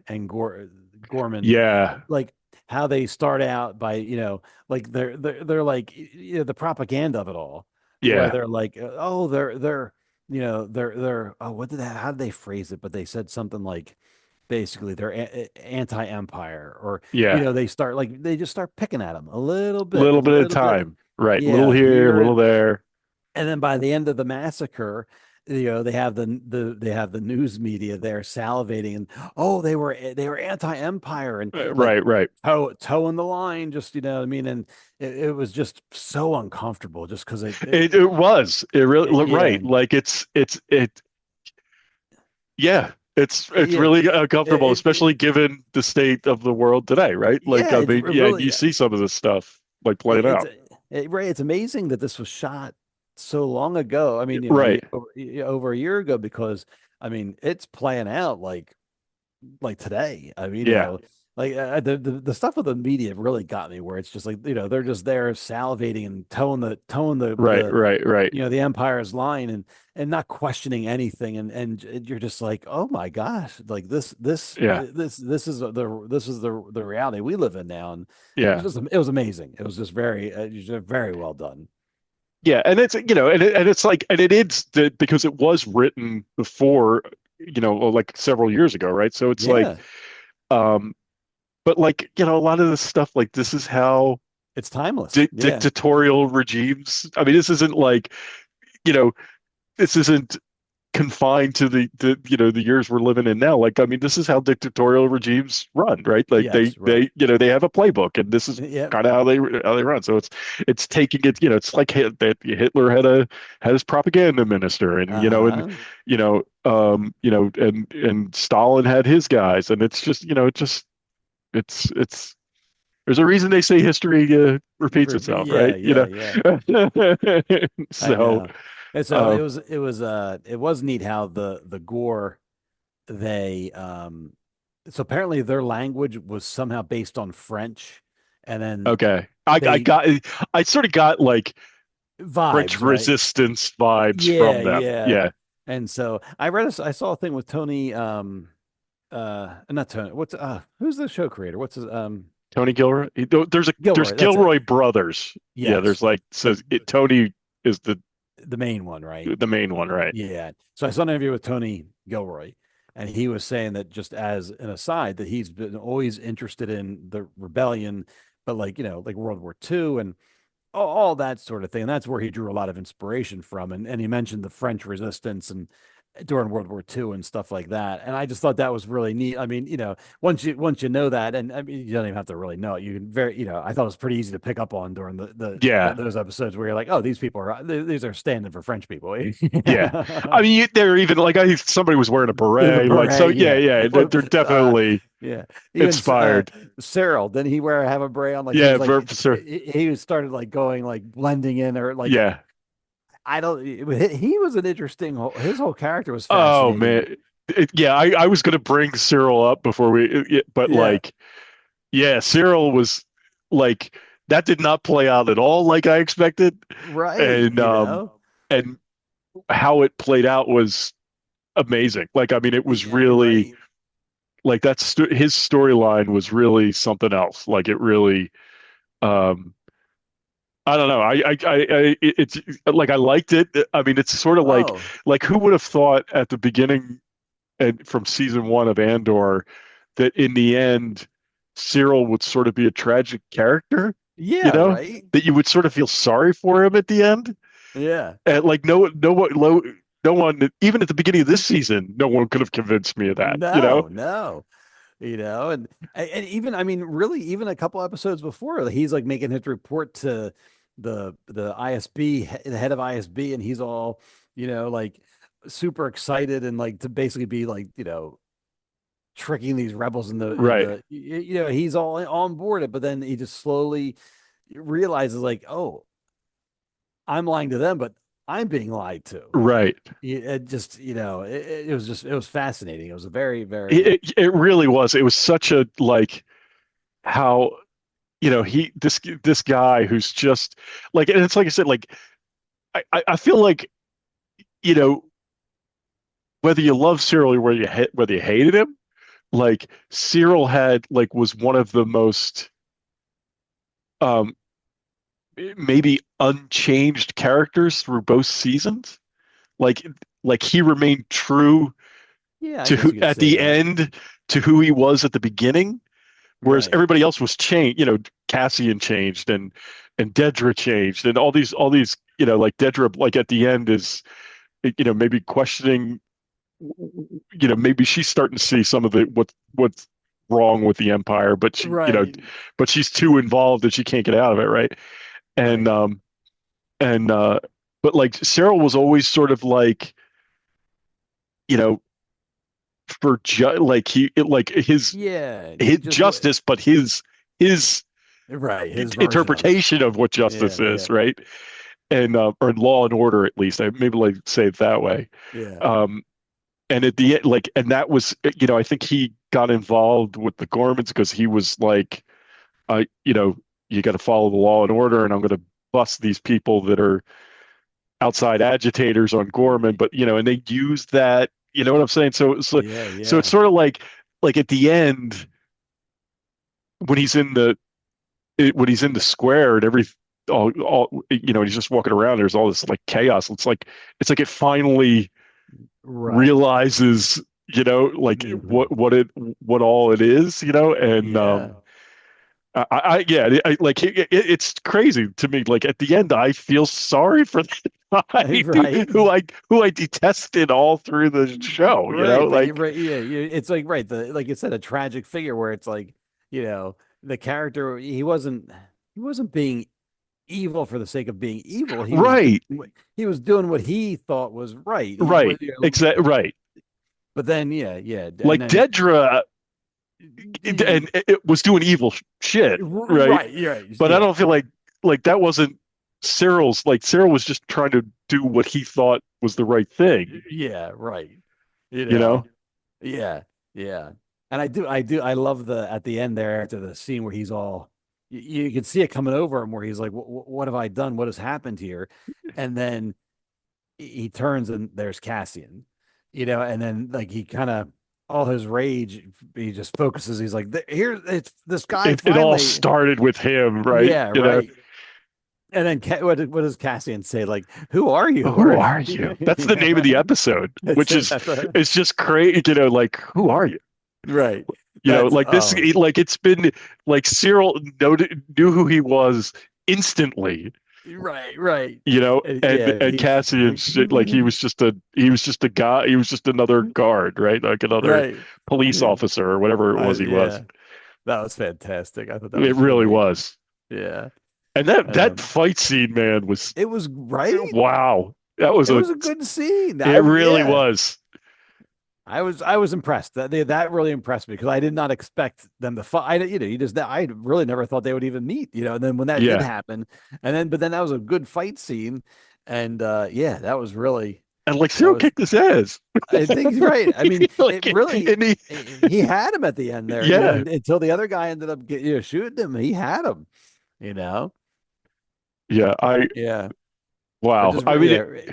It's so impressive. It really was. Like, I mean, I just can't say enough about the show. Like, it was just the right. Like, there's so and they had all these. Like, there were a lot of characters. Like I mean, look at us. Like, we're like, what was that girl's name? Who was it? Yeah. Who is this? Like, I know you can't. There were a lot of characters, but I feel like all of them paid off. Like, all of them got. Paid off in the end. You know what I'm saying? Like all of them got a good story or an arc or so like like there was no fat on the bone here. Like it was it's all just it was just really well done, like every character they introduced, even like Vel and Mon Mothma and like I mean, all of them had a good story. Yeah. It was all right. Yeah, I really enjoyed whatever the wedding episode, but by the end, when she's dancing, basically having a nervous breakdown, right, and I'm just like, it was just it was amazing. Just you're just like, this is fascinating. That was just so. So well done. And I like the scene where I forget his name, but her childhood friend that had lent money to help save her, and then he was looking around, he was like suddenly looking for a kickback type of thing, and then he had to be eliminated, right? And he goes to get in his little limo, and there's Cinta, right? You're like, oh, he's dead. and that's another one. Like you don't see anything. You don't know what happens. You just know what happens. Right. But it just like he just goes off and everybody, and then she does the crazy dancing and you just like, that she knows what's going to happen. And it's just like, I think a lot of the writing leaves a lot up to the viewer. You know what I mean? Like, but in a good way. But that's what I mean by it's a smart show because it's like right, like he gets in the limo with Cinta and they drive off and he's dead. He's dead. The characters know he's dead, but they don't. The show doesn't tell you that happened. Right. But you have to pay attention. You have to realize, and there's a lot of things like that where I think they leave it up to you to make little jumps like that. And maybe if you're not watching it that closely, maybe that's why some people have a problem with it. You know what I mean? Yeah. Or maybe people maybe tuned in next week, like, where'd that guy go? Yeah. What happened to him? You're like, dude, read the room. He's well, it's not a show you could watch while scrolling your phone, right? No, like you need to sit and watch the show, right? Yes, because there's a lot of nuance to it, Yeah, very much so, very much so. Yes. Yeah, that's it. The wedding, like, and I can't, and I guess we just talked about Genevieve O'Reilly as Mon Mothma. She was fantastic. Yeah. Like the wedding episodes were really like I really felt like she shined in those wedding episodes. Like that was she was great in those 3 episodes. I mean, she was great the whole show, but those 3 episodes in particular, I thought she was really, really good. And just fantastic. Like the interaction with her daughter when she knows, like, well, yeah, the daughter's gone. Like, because like her husband and he's like I don't know, I don't want to bother with all that nonsense. I'm just gonna sit here and he just wants to enjoy my money and and live in the lap of luxury here, and that's all problems for other people, Right. Meanwhile, she's like the head of the heads of the rebellion, and her daughter like basically gets sort of gets sold off essentially. Right. But almost like willingly though, because like like not like in the right, like she just doesn't know any better or whatever, like that was good. I saw something funny where somebody's like, imagine telling like 1983 us that like Mon Mothma comes out, in Return of the Jedi, like imagine telling you that however many years later that she'd be like the main character of this TV show and like have this wonderful storyline and like be like this like gripping when meanwhile she just rolls out and she's like, oh, many Bothans died for for this information. Right. Right, and now she's like this critical like right. Well, it is funny because when you start to analyze, I remember at some point like starting to think about that stuff and you're like, well, geez, where'd Mon Mothma come from? Like, right. She was supposed to be at the time the leader of the rebellion, and you're like, okay, well, how'd that happen? Why haven't we seen her before? Yeah. And it's kind of funny. Like even if you go back further, so she was on Yavin, but like, during Star Wars, I guess she wasn't there at the time. She must have been off planet because they showed the control room and all that, but. She wasn't there because George hadn't thought of her yet. But like now, right? When they've gone back looking at it, but it's kind of neat to be like, oh, that's okay. Yeah, she was one of the key people, and we just didn't meet her until Jedi type of thing. Yeah, it just seeing, Bail Organa and Mon Mothma on Yavin, right? Having like like that was real. Just it's a little thing, but it was right. That was really cool. That was cool. That was very cool. And they we didn't talk about it, but they had to recast Bail Organa because Jimmy Smits. I got 2 conflicting reports. I got one that he was unavailable. Okay. And I got another one that apparently he has Parkinson's disease, and so I don't know if that's interfering with his work or if that's right. If that's something else. So so they had to recast him, and I, for one, support it, and we've said it before, 100% support it. And Benjamin Bratt did a great job. He really did. He really did. Like he must have gone back and studied because I feel he picked up on all the mannerisms like that. Yeah, I don't know. He just fit right in, and I'm like, great. This is how you do it from now on. Yeah, yeah. no more CGI, half-assed. Like, Right. I know people worked very hard on that to make it, but it's like, look, if you're gonna have it, just recast somebody, just be done with it. Right. And then you're not there, you're not looking like, oh, he looks all right. You're like, oh, okay, Bail Organa, let's go. Yeah. And he did great. Like it's like you said, like I thought there wasn't because I actually didn't. I guess people knew that was happening before. Yes, I didn't. yes. I didn't know until I actually saw the show. Okay. And then I was like, oh, okay, yeah, I could see that, right? Like, yeah, he's like, Bail okay. Organa now. Okay, yeah, I'm cool with that. And then I didn't give it a second thought after that. No, right, right, exactly. Yeah, and that's all it has to be. It doesn't have to be this big thing. You just do it. Right. They've been doing it for years. You know what I mean? It's like the actors have come and gone for years and years, and I don't know. I don't know why it. I think it started like I know I see a lot of people now talking about Rogue One, but with Tarkin, and a lot of people are saying like, oh, that looks terrible, and I think it still holds up. But I think when they did that, they wanted to do it to see if they could. Yeah. Which is pretty cool and everything like that. But now that we've gotten so far along, I'm like, just because you can doesn't mean you really should anymore. Right. Well, that's the issue. Is like I feel like the only reason we go down this path, or anybody even brings this up, is because it's possible now. Yeah. Do you know what I'm saying? Like in the past, like if this had happened 15 years ago, it would be like, well, we need a new Leia. Go get a new Leia, right? Like, I mean, that's how it would have been. Like, but now because CGI it's possible, people expect it, and I'm like, no, it should be the other way around. Like, expect to get recast. Yeah, that's the way it should be. Right. Like, you can't. I think this is like you can't. Actors do more than just appear on screen. They act, right? Mm-hmm. CGI is never going to be able to act, right? It just you can do community, and I guess people are well, Pixar and all that kind of stuff, but that's different because they're clearly animated, right?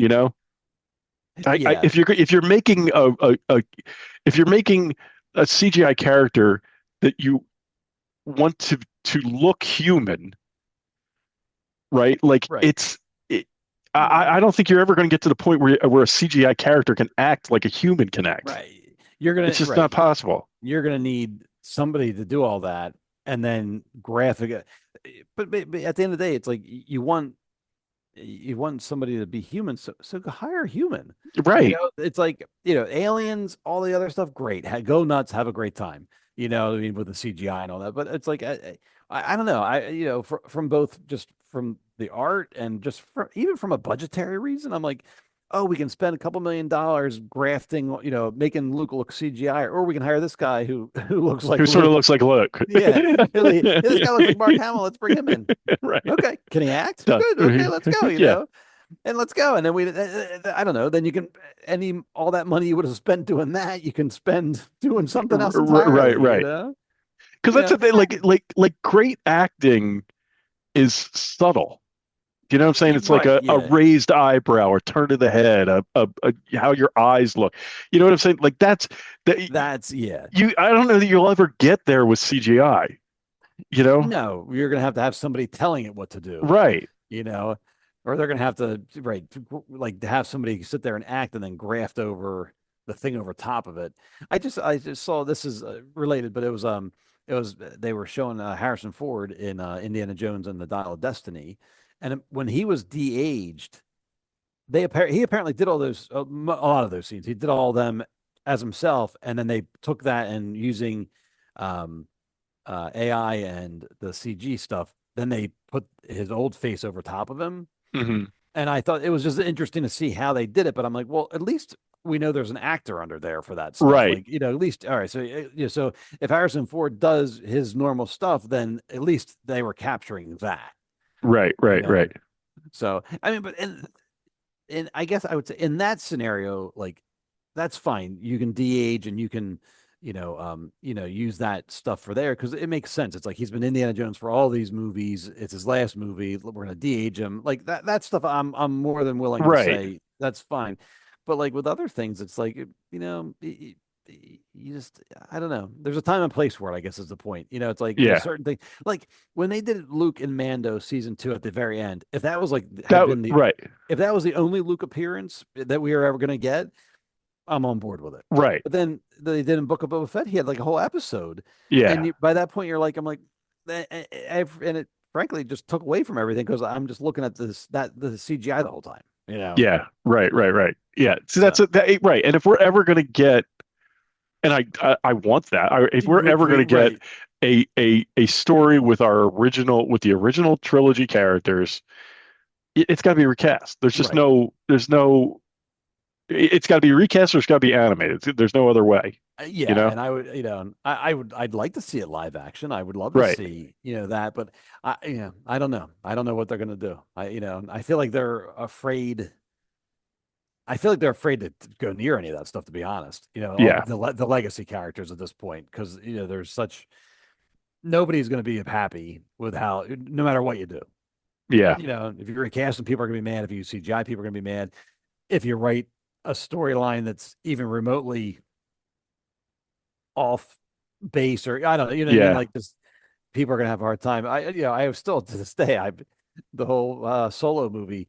Who would have thought a Han Solo movie would have been not done well? Like he was like the guy. He was the man. And so it's that always I always. I still feel like that movie. I don't think that movie's that bad. I know people hate it. I really don't think that movie's that bad, and I think a lot of the hate that was directed at that movie was really intended for Last Jedi. Yes, it was. It was like people that were like dissatisfied with Last Jedi, and all their hate sort of got directed at Solo because it came out like 2 months later. Yeah, because it was like next in line, and it, and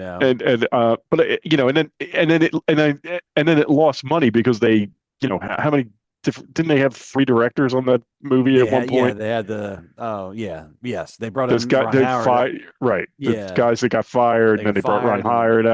And then he had to reshoot a bunch of stuff, and it lost money, but it was, I guess it was mismanaged.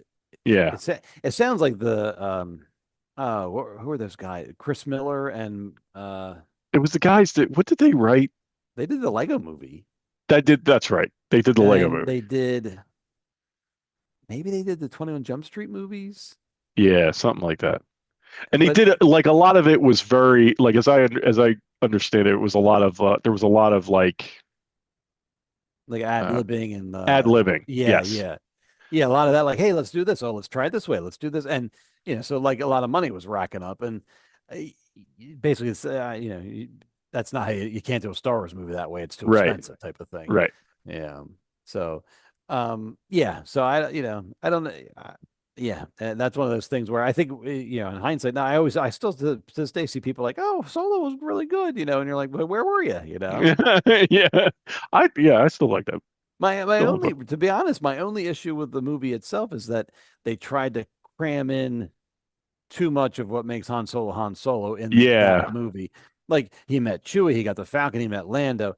Like there's like the Kessel Run, like everything was like crammed in that movie, and you just didn't need all that. Agreed. I would have, if they were planning on doing a trilogy, I would have spaced it out differently, and maybe not even shown some of that stuff because a lot of stuff you just don't need to know or don't need to see. So I mean, I was happy that he got him meeting Chewie and him meeting and getting the Falcon. That was that I think you needed to have.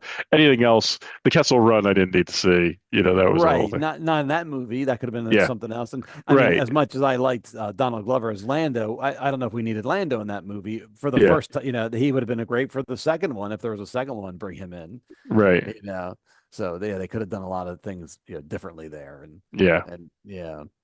So anyway, but I think like getting back to Andor, like this movie, I hope that Star Wars takes some lessons from it, You know what I'm saying? Yes. Because this is what it should be.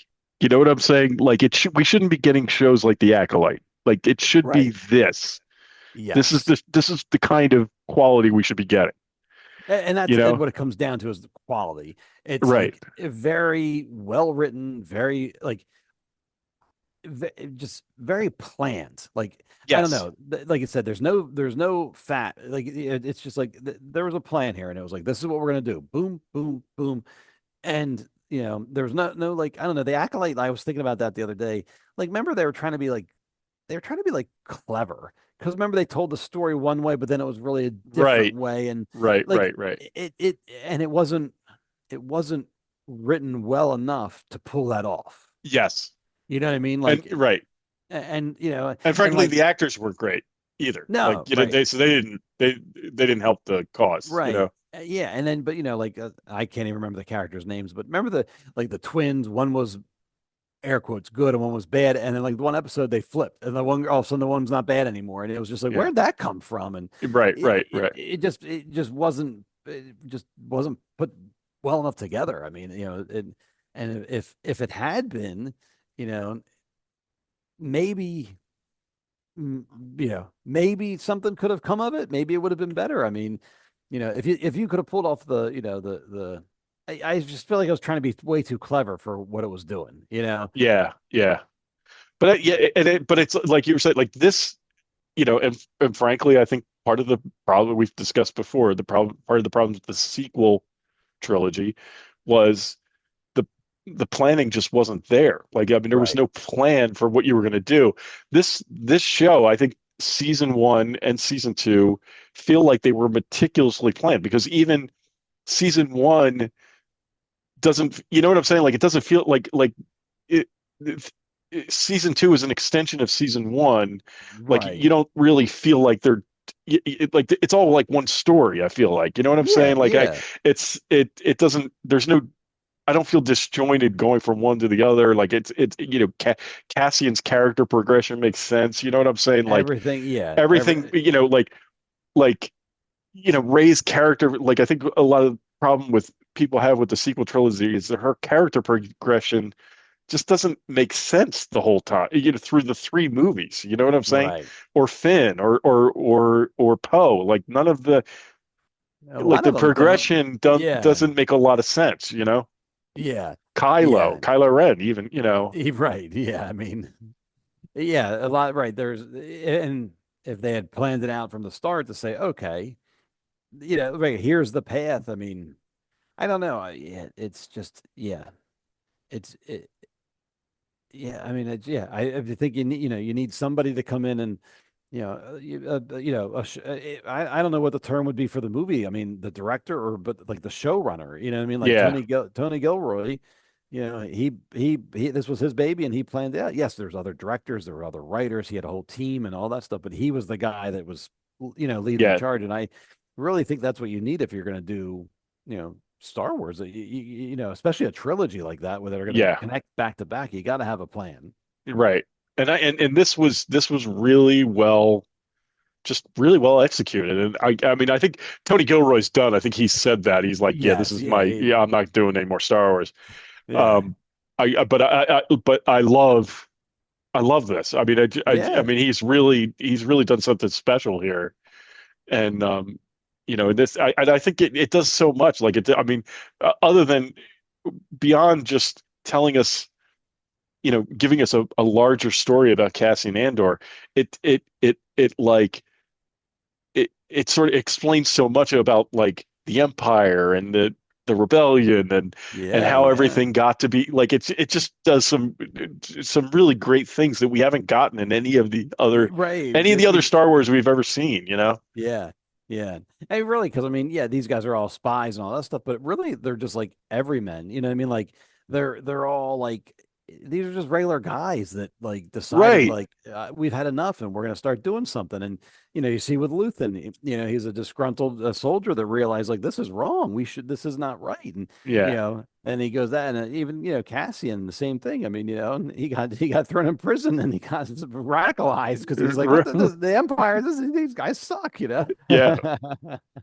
And even it's funny you said, because I hadn't thought about this until you just said, but like even the Imperials, right? Like Dedra and Cyril and Partagast, right?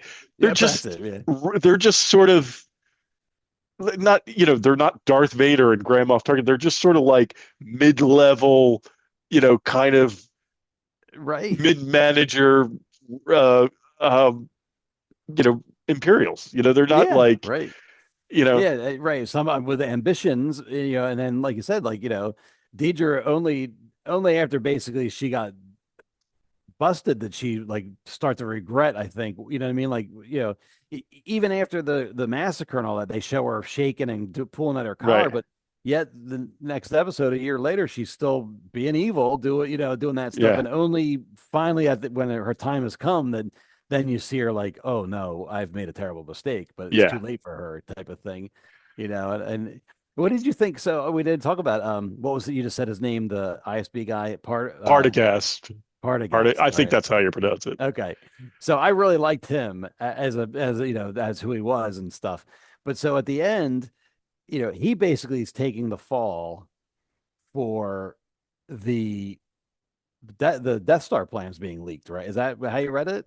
Well, yeah, but it's sort of like he's right. Like what everything that like sort of goes wrong in that last episode sort of is going to go back to him. So like Lonnie, that guy Lonnie, Yes. who's Luthen's contact, he was one of his subordinates, Yeah, right? that's right. Yeah. Dedra, who screws up, who loses Luthen as a prisoner, who doesn't capture Clea, who doesn't, like she screws. I mean, I think she didn't screw up at the Gorman massacre. Like that's how they exactly, wanted it to play out, but she was always going to be the fall guy. Like, well, it wasn't us, it was her, right? Yeah, She's right. you know what I'm saying?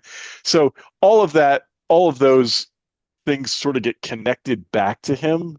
Okay, And the right. and the Death, I mean, we don't know, like they're not putting out there that the Death Star plans have leaked. I mean, I Right. guess the plans haven't leaked, but the Yeah, knowledge of the Death Star has leaked, and that right. all goes back to him. So that's why, and so he was going to be like, this was a world like in my mind is called back to World War II for me, is Okay. because that was some of Hitler's generals um that didn't perform Okay. as expected.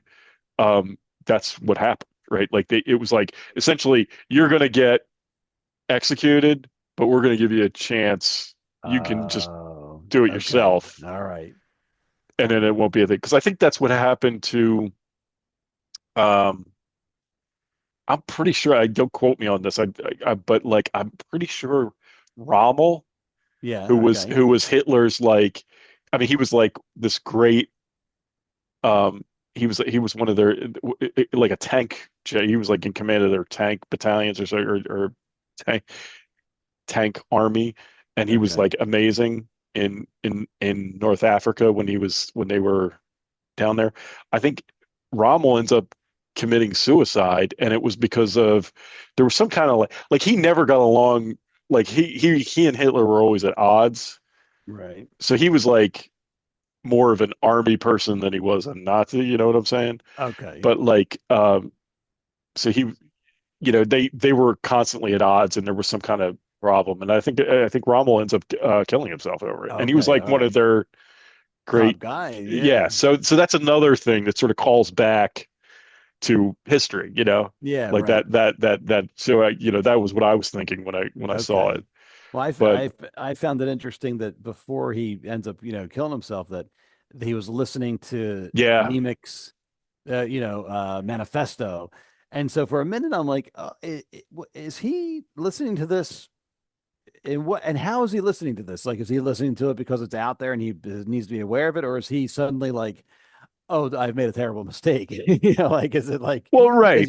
Is he starting to regret things and realizing like, oh, basically the monster's never satisfied type of thing. Right. Like, yeah. That's how I sort of took like now at the end, you see, right? Like the because I mean, I don't, that's what always happens to these guys that are like sort of minions, is that they, you know, when they're ultimately thrown under the bus, which many of them are. Which, yes, yeah. It's like that's when they realize, that how bad it is, right? And but even Dead, like Dedra, go back to Dedra, or Deidre, whatever her name is.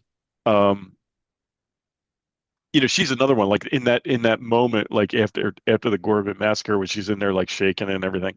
Right. I think she realizes she's in over her head, right? But what else is she, at that point, like what else is she gonna do, right? Yeah, right. Like she doesn't, again, like I don't feel like she's as tragic a character as Cyril is, ultimately. But like in the end, like I think she knows, but what else is she? She can't leave. Right, she's not gonna. It's not right. She can't.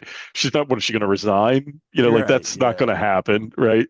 Right. Yeah. She knows too much, and Right. She knows too much, and yeah. So I thought she was like that. Her ending was really interesting too. And then she ends up in the, in the prison system, which is, which she'll never get out of until unless she makes it till when the rebellion wins. Right. Yeah, that was. I really thought that early on. I really thought that her and maybe even Cyril would end up somehow on the Death Star, like and that would be their fate. And you would realize, oh, I just got tricked. Like when they early on before they went down, when they were like living together, I thought, I'm like, we're getting sent to the Death Star. Like, like we're gonna live happily ever after. Yeah. I thought that was gonna be, and I thought that would have been. And I was more than pleased with how everything turned out. But I thought that would have been a funny, like a clever way to do it too. That would have been good to have somebody like ultimately. Yeah, the other thing I liked, and I didn't. It was I recognized the names when they were said. But I like that they were name dropping, some of these characters that we know from the original trilogy, like some of the Imperials that were in that room with Darth Vader. You know what I'm saying? Like, and we never saw them, but they just sort of dropped their names. I thought that was really cool. Yeah. What was it? The guy, he's in charge of ISB, Major Yurlin, I think it is, or something like that. Yeah, something commander. I forget, but yeah, they had name dropped some names like that. Yes, that was clever. I like that. And that was just again just a small thing, but I thought that was cool. You didn't need to see him. Right. They just dropped the name, and I was like, oh, I recognize that name. Yeah. I didn't even know which guy at the table he is, but I recognize the name. Two things I saw. One, I saw in that original scene in the Death Star, when they're in there and Darth Vader chokes the guy and all that stuff. There's an empty chair in that room, and so that everyone's like, that's Krennic's chair, but he's not there because he got killed in Rogue One. And I don't know if that's canon or not, but I was like, that's pretty cool, that would be cool. Krennic was great in this show too. He was really good. There's just so much. Really I'm trying to think of everything that's great in this show. Krennic was great. Nobody gave a bad. I mean, everything was good. Like that's what I mean. That's what was so. A lot of times you can pick and choose. You can say, "Oh, I didn't. That guy was all right," or "Oh, I was disappointed." But everything was just so good. I mean, Oh, I know what I was gonna say is and even like some people from Rogue One couldn't make it back for the show for whatever reason. Like Bail Organa, they recast, but like I don't remember the name. Merrick. The blue, he had a mustache. He was one of the pilots for the X-Wings. He was like kind of floating around a lot. Oh, yeah. He gets killed, but they made a point. They're like, Merrick and General. Dodonna, are somewhere. So they explained at least why they weren't there. It was just a throwaway line. That's all you Yeah. needed. You know what I mean? It was, they didn't have to CGI recreate anybody. Right. They said, no, they're not here right now. Yeah, but it was just stuff like that where they're like, just keeping things consistent and just, being, that's all that, that's all you want. Right. Just, Yavin looked. I thought the Yavin base looked really cool. That was fun, yeah, and that was cool to see more of it too. Yeah. Like well, you know what it looked like to me, and have you played that Star Wars Battlegrounds game? I don't know if you've ever played. It was like the new game that came out. I mean, newer. I mean, it's a few years old now, but it came out for. Was it Battlegrounds? Battlefront. Okay. Yeah. When they were walking around Yavin, it looks like to me. I was like, oh, that's like it, because there's a map where you're running around Yavin. Oh, I didn't know. Okay, in Battlefront, and it's like a first-person shooter thing, and you're running around Yavin, and I was like, oh, it kind of looks like the map from Battlefront. That's pretty cool. Like how they had the I don't know if they're huts or tents or whatever. I was like, it's sort of like that's how they looked in the game. Oh yeah, that must have been because I had Battlefront the first one, but I didn't have the second one. I think. All right. So Battlefront originally came out for PS2, and it was more rudimentary, and then a few years ago it came out for PS4, and it was really like photorealistic kind of thing. Yeah, and it looked amazing, and that's the one I'm thinking of. Okay, yeah, I had one with Xbox, but I had Battlefront for that. But then I think they came out with Battlefront 2. Yes. I didn't get that one, so maybe that's what it was part. Anyway, whatever it was, I don't remember. I don't think I had it, but that's pretty cool to see the consistency there, that they actually went back and referenced it. Like, oh, here's what it looks like. Let's recreate this. Yeah, that was really neat. And what was the other thing? I guess we can't wrap up without talking about this. Like the end with Bix. Yeah, and the kid, right? Like, so that's clearly Cassian's son, right? Right. Maybe we get a Cassian Jr. adventure. Right?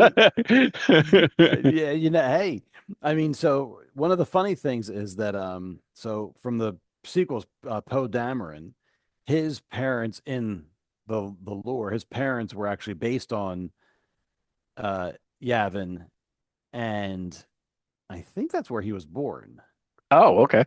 So a lot of people, when they saw Cassian's son, everyone's like, "Oh my God, is that Poe Dameron?" And it wasn't, because it's different characters and different people. And his Poe Dameron's parents were already established. However, I think he's born on he's born on Yavin after Return of the Jedi. Okay.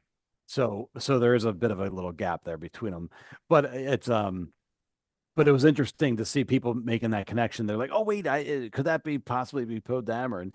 But Cassian's son and Bix could survive and be around for the First Order when they come in town. Right. So that character could show up somewhere. So that could be very interesting. If they choose to go that way. I mean, it would be nice to think he just lived happily ever after on that farm planet. But, yeah. with the droid that I really liked. I was sad that the droid never saw him again. That made me upset. But I made me very happy because the last episode, the droid, he's like running around. He's almost like he's like zipping around and he's playing with another droid. Yeah. And he said something like, "I'll get you this time," or whatever. They were just playing, and it just made me. It did. It was stupid, right? But it did make me happy. Yes. I know. I was just like, I like that droid. I'm like, BMO, B2. Emo, right? B2 emo. Yeah. Here, I have a. Well, because it's like he's like, that's it. He's because he's I don't know, like he's kind of like attached to him. Yeah, he like all stuttered and he's all like Cassian. Yeah, but he was, I just read something where he was like they based him off of like an old dog. And they said, he's like this old dog that's, and just loyal. And I don't know. But like I said, it made me sad. But that was nice to know the Bix, because for a while after they left that planet, you're like, hey, where's B at? I know. I did occasionally. I was like, oh, did B make it to Yavin with them? Yeah, I know. And so it was cute. That was a cute thing at the end to see that you're like, oh, good. Okay, he's there at least. He's safe. Yeah, and I'll be there with Cassian's son. So that's good. Right. That's cool. Yeah. Yeah. No, that was all good. I was just made me laugh so hard because I'm just like I was just so touched when I saw him with his friend. I I'm like, know. oh, he has a And friend. and it's stupid, but I was like, oh, good. I'm glad we got to see B again. Yeah, Because yeah, I love that little droid. I know. What did you think of? We didn't talk about K2SO either. Oh, K2 was Right? amazing. Yeah, When they introduced first, when they just the K droids coming in, just kicking and blasting oh things yeah, apart, just how scary they were. yeah. That was really good. And then once they got him and reprogrammed him, it was just Oh, that was he was great. He he was was. very yeah. There were a couple. He was. Like I'm glad we finally got him. I wish he'd been in more than like one episode, but like I agree. I agree. Yeah. but like he was great. Like when he's like he's trying to get Cassian to say thank you or whatever, and Cassian's just not having it or whatever. Like I don't know. He was great. He was He was just like just all when he's in the sassy. ship and he's trying to contact him and it doesn't work, and He's like, uh-oh, right? Yeah. No, and then good. and then he used that one guy Oh my that God, one yeah. as the shield. That was amazing. That was really good. Yeah. Yeah. I know. I wish he was in more episodes. I would happily watch more of him. I saw something where they said basically they're like he's so hard because he's like once he shows up, it's like you can't hide him. You can't. Right. There's all these things. He's just very hard to write around type of thing. So yeah. So I'm happy we got what we got, but I would love to see more. Yeah. That was he was fantastic. Yeah. Yeah, all his he was. I can't even remember any specific lines, but all through that show, he was great. Right. Yeah. Everything he said was funny and amusing. Yeah. It just yeah. So, but yeah, he was really good.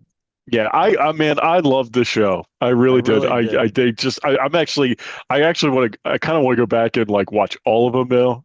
If I had, I don't know when I'm going to have time to do that, but watch season 1 and season 2, Well, I did watch, and then watch Rogue One. Yeah, so I watched leading up to season 2. I watched season 1 again, and I really liked it and enjoyed it again. And then season 2 I watched, and then the next night I said, "All right, I finished up season 2. I'm going to watch Rogue One," and I did that, and it all holds up good. Like I said, it is slightly jarring to be like, "Well, wait a minute, I thought Cassian was the main character." Yeah, it did what it did. What actually, though, I will say, what it did make me want to do was find out more about Jen Erso and Saul Guerrero because like we didn't even talk about Saul Guerrero. Yeah, we didn't talk about Saul, who was also great. Right. But because like it opens up with her as a little girl and her mother getting killed and Galen getting taken back to work on the Death Star, and then it jumps 15 years or something. Right. To present day. And so there's apparently a book out there that it's a young adult novel. So I'm one of those. I'm like, people are saying it's very good, but it fills in a lot of her backstory.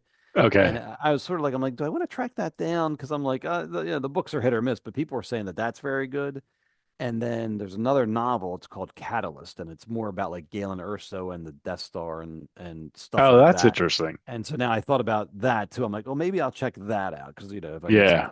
looking for something to read or something. So I was thinking about doing, looking into that. So, but yeah, the books are hit or miss sometimes. So I don't buy them. Like I used to try to, I don't want to say I read all the books by any means, but I would read some here and there. And, anymore, I just got disappointed enough where now it actually, takes a great effort for me to go buy one of the books now, because they're hit or miss. So yeah. Hit or miss.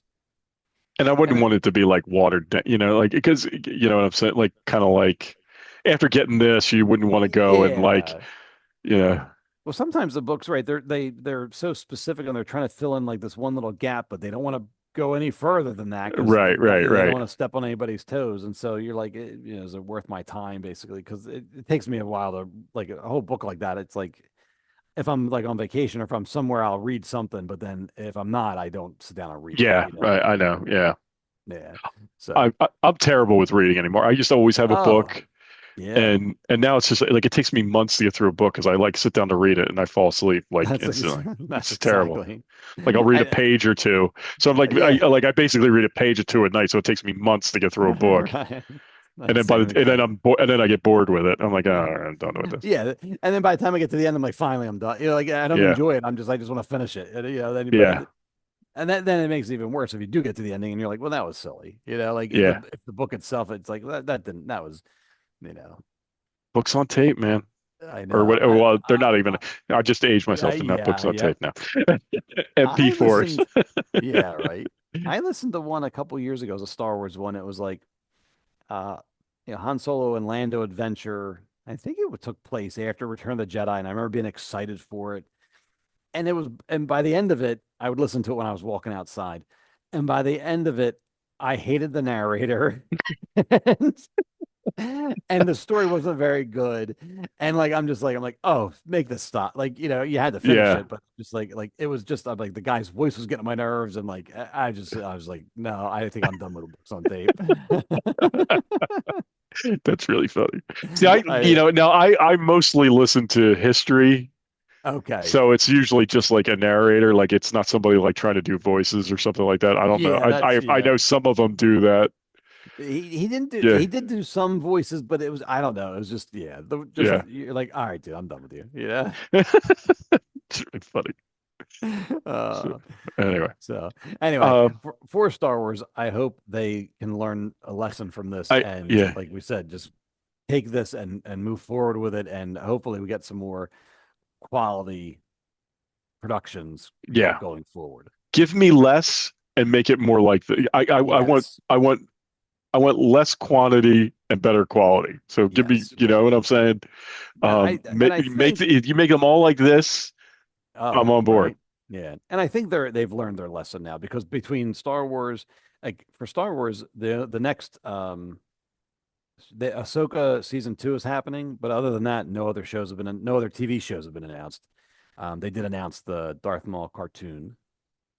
And then other than that, then it seems like more movies. Like they're heading back to the movies again and going to do more Yeah. stuff like that. And even Marvel, like I don't know what after Marvel, I mean, I don't think they have any TV shows. I shouldn't say that. Well, we said Ironheart. Oh, When's that? Ironheart. That's right. That's in June, I think she comes out. Yeah, no. And then after that, though, I know they're working on a Vision TV Oh show, yeah. I think right but it's with White Vision, yeah. with White Vision. But again, I'm not sure when that's going to be. So there is stuff in the works, but it's not like before. We used to be like, you'd have that. They have Yeah, famous for every that few board, months they had to have something out. yeah. And now I feel like they really learned their lesson. Like, look, take it, slow it down, take your time, and if you make, quality over quantity is just going to be is the way to go. Yeah.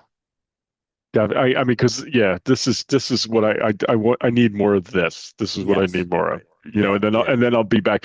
I keep trying to get my son, because he's out on Star Wars. Like has no interest whatsoever. And I keep telling him, I was like, man, because he hasn't even seen season 1 of this, and I was like, you've got to see like I'm telling you got to sit down and watch Andor. It's not like any Star Wars you've seen. Like it's really really good. Yeah. And so I keep trying to get I him know, right. to do it. We'll see. But yeah, like my whole family, like they're all out on Star Wars. My guy's the same way. Which is it's really sad. It's really sad. Yeah. I mean, it's a shame, it just like everything though. They just oversaturated it with everything, and Yeah. I mean, Marvel did the same thing. I mean, we used to all go see the Marvel movies, the families, everybody go, and then like with Thunderbolts, Lori's like, man, I'll go if you want to, but Yeah, like, Bridget was the same way. Like I think she would, because I think she has more interest because we both came home and we're like it's really good. So she's okay. but I don't think she's like running out to the theater. She doesn't need to see it there. Right. She's happy to wait until it comes to streaming. Yeah, and that I know. So yeah, hopefully they they learn their lesson and get everything back in gear here soon. Hopefully. I hope so. I hope so. But Andor is awesome, and if you haven't seen it, and I hope you have because we just spoiled the whole thing. Spoiled the whole show. But yeah, it's just outstanding. Go and watch it. It's really really good. Yeah. Watch it again. Watch it a couple times. Get those ratings up. I know, right? If there's rating, do they do rating? Are streaming have ratings? They do. Because I saw something like, they do something. I'm never sure what to believe though, but I believe, Andor was doing very good numbers. So good. Yeah. So it helps with word of mouth like that. Everyone's talking about it. Like I said, it seems to be successful. So, which is very good. Yeah, excellent, good stuff. Yeah. Yeah. All right. Do we have anything else? Right. No, I think that's it. Yeah, we mentioned Ironheart's for Marvel coming up in July or June. Fantastic Four's coming up. Superman's coming up. We haven't talked about that too much, so we'll talk about that at some point in the future. And that's really about it. Yeah, and for Star Wars, I don't know what's next for Star. Oh, that Tales of the Underworld Star Wars came out, the cartoon. On May the 4th. It had Cad Bane and oh yeah. We talked about that the last time. Ventress was that. They're out. I watched them. They were good. They're each episode. There's like I think 6 episodes total. And they're like maybe 15 minutes each. Yeah, but they're good. They were enjoyable just for what they were. They were enjoyable. It gave you some sort of showed you how Ventress survived dying, and then Cad Bane sort of his little origin story, which was kind of cute. It was cute but interesting. So nothing earth shattering. But I gotta watch. I haven't watched any of those. I gotta watch them because you said the Dooku ones were really good. Yeah, they were. I remember really liking them. I should probably go back and watch them again too. But yeah, there's something just to look at, and they're quick, so it's like 15 minutes for an episode. I like that. And there's like usually like 3 about one character, then 3 about another one. But it's a good way to just you can get through them very quick. Okay. Yeah. Excellent. Yeah, but that's about it. I guess we're all set. Yeah. Hopefully I'll catch up on Doctor Who here at some point. Now that this stuff is all done. I know, right? I've seen my only thing I've seen about that, and no spoilers, is the lack of people talking about it. I know the shows are dropping, and I saw something briefly from I guess the one that aired this week, but like I don't see anybody really talking about it. So I'm kind of like, is it? I'm like, is it? I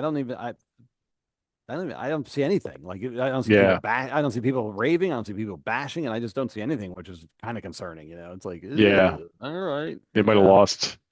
Yeah, they might have lost everybody. No, but I really hope they bounce back. I'm hoping because the first season wasn't great. I'm hoping this season is a lot better, but we'll see. Yeah, I know. We'll have to see, right?